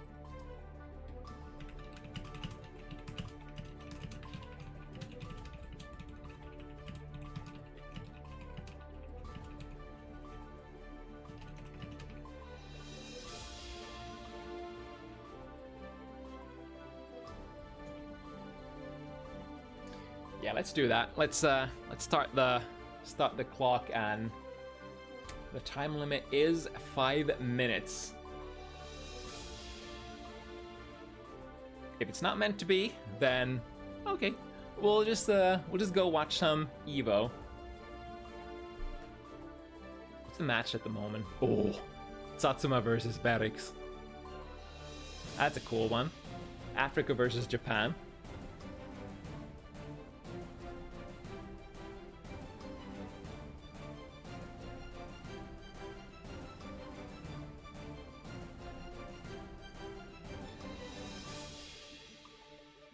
Berix is like the epitome of how to... Berix is kind of like the most... like... the scariest Nagoriyuki I know. It's really hard to put into words. It's kind of like always taking... like even if he takes a lot of like... even if he makes a lot of risky plays, he makes them in such a sort of... what's the word I'm looking for? In such a methodological... Can I say that word? Methodology. What's that? Makes them very, very well. English language, extremely difficult. It's like when he takes the risk, it's in a place that... It's not in a like when you take a huge risks, you should always have a lot of yield as well, a lot of reward as well. You never like you usually want to avoid high risk, low reward situations, or even high risk, medium reward situations. It feels like whenever Berix is taking a gamble, I say that and he misses a combo and pops on the wall. But I mean, hey, sometimes it do be. Like, I feel like especially Nagoriyuki is the kind of character that always has the risk reward on your side. Like, no matter what you do, even if you do something like really risky that might lead into, for example, blood pop. Yeah, sure, you might be touch of death sometimes, but even blood popping sometimes it's not too bad because you're getting so much value out of it as well. You lose more than half of your life and you get a fresh blood bar. The character is just so scary. So scary to me. And players that make like really educated, good RPS decisions are like my nightmare. Such as like Berix, for example.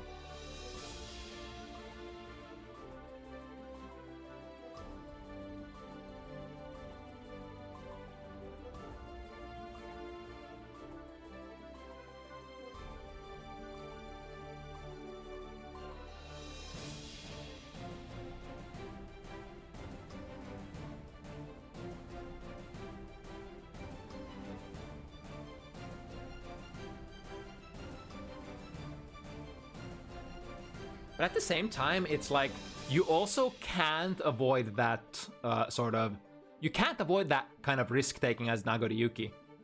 So it's if you try to play a super safe kind of character, then Nagoriyuki really isn't a character for you, I feel like. Sure, you can play like semi-safe, but inherently, these kind of characters, they are meant to take risks. They are meant to like go in hard and burn hard as well.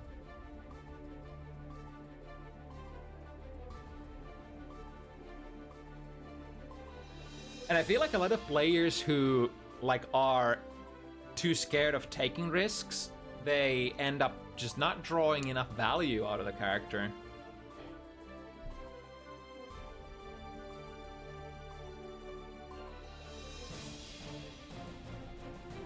Eric's doing really well, by the way. Two games up on Satsuma.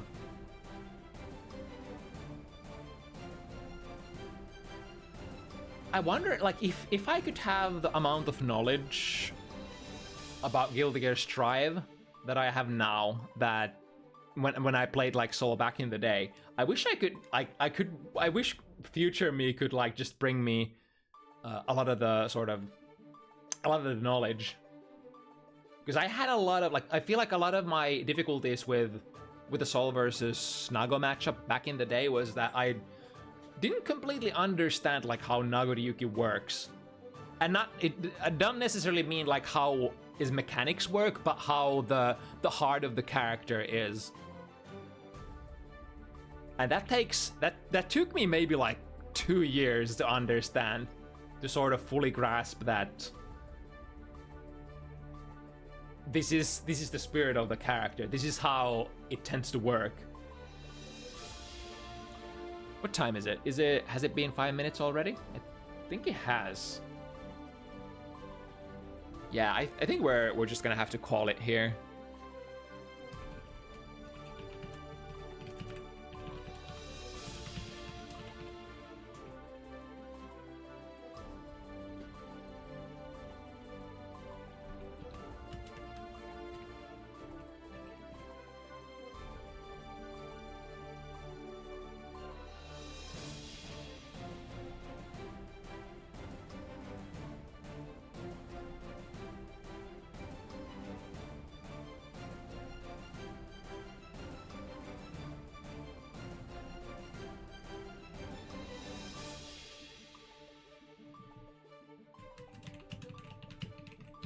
Yeah, because I do wanna watch Evo as well.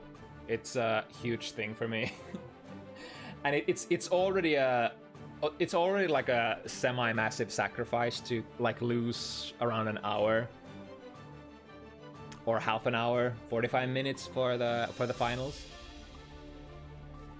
Again, in a different universe, I might have just cancelled Bounty Hunters completely because I just wanted to watch Evo. But I feel like it's kind of like in a way, my duty, in a way, to make sure that there's at least one FT7 event every week if people want to play. So it's very rarely when I would skip completely hosting Bounty Hunters. It's only like the only cases where I didn't, where usually during install, right, the biggest Finnish tournament of the year. Because obviously I'm playing there, I'm going there, so I just physically can't. I physically can't be there for Bounty Hunters. But yeah, I think this is gonna be it for the evening. Thank you so much for watching, and I recommend all of you all go watch Evo, because there are some really good matches going on at the moment.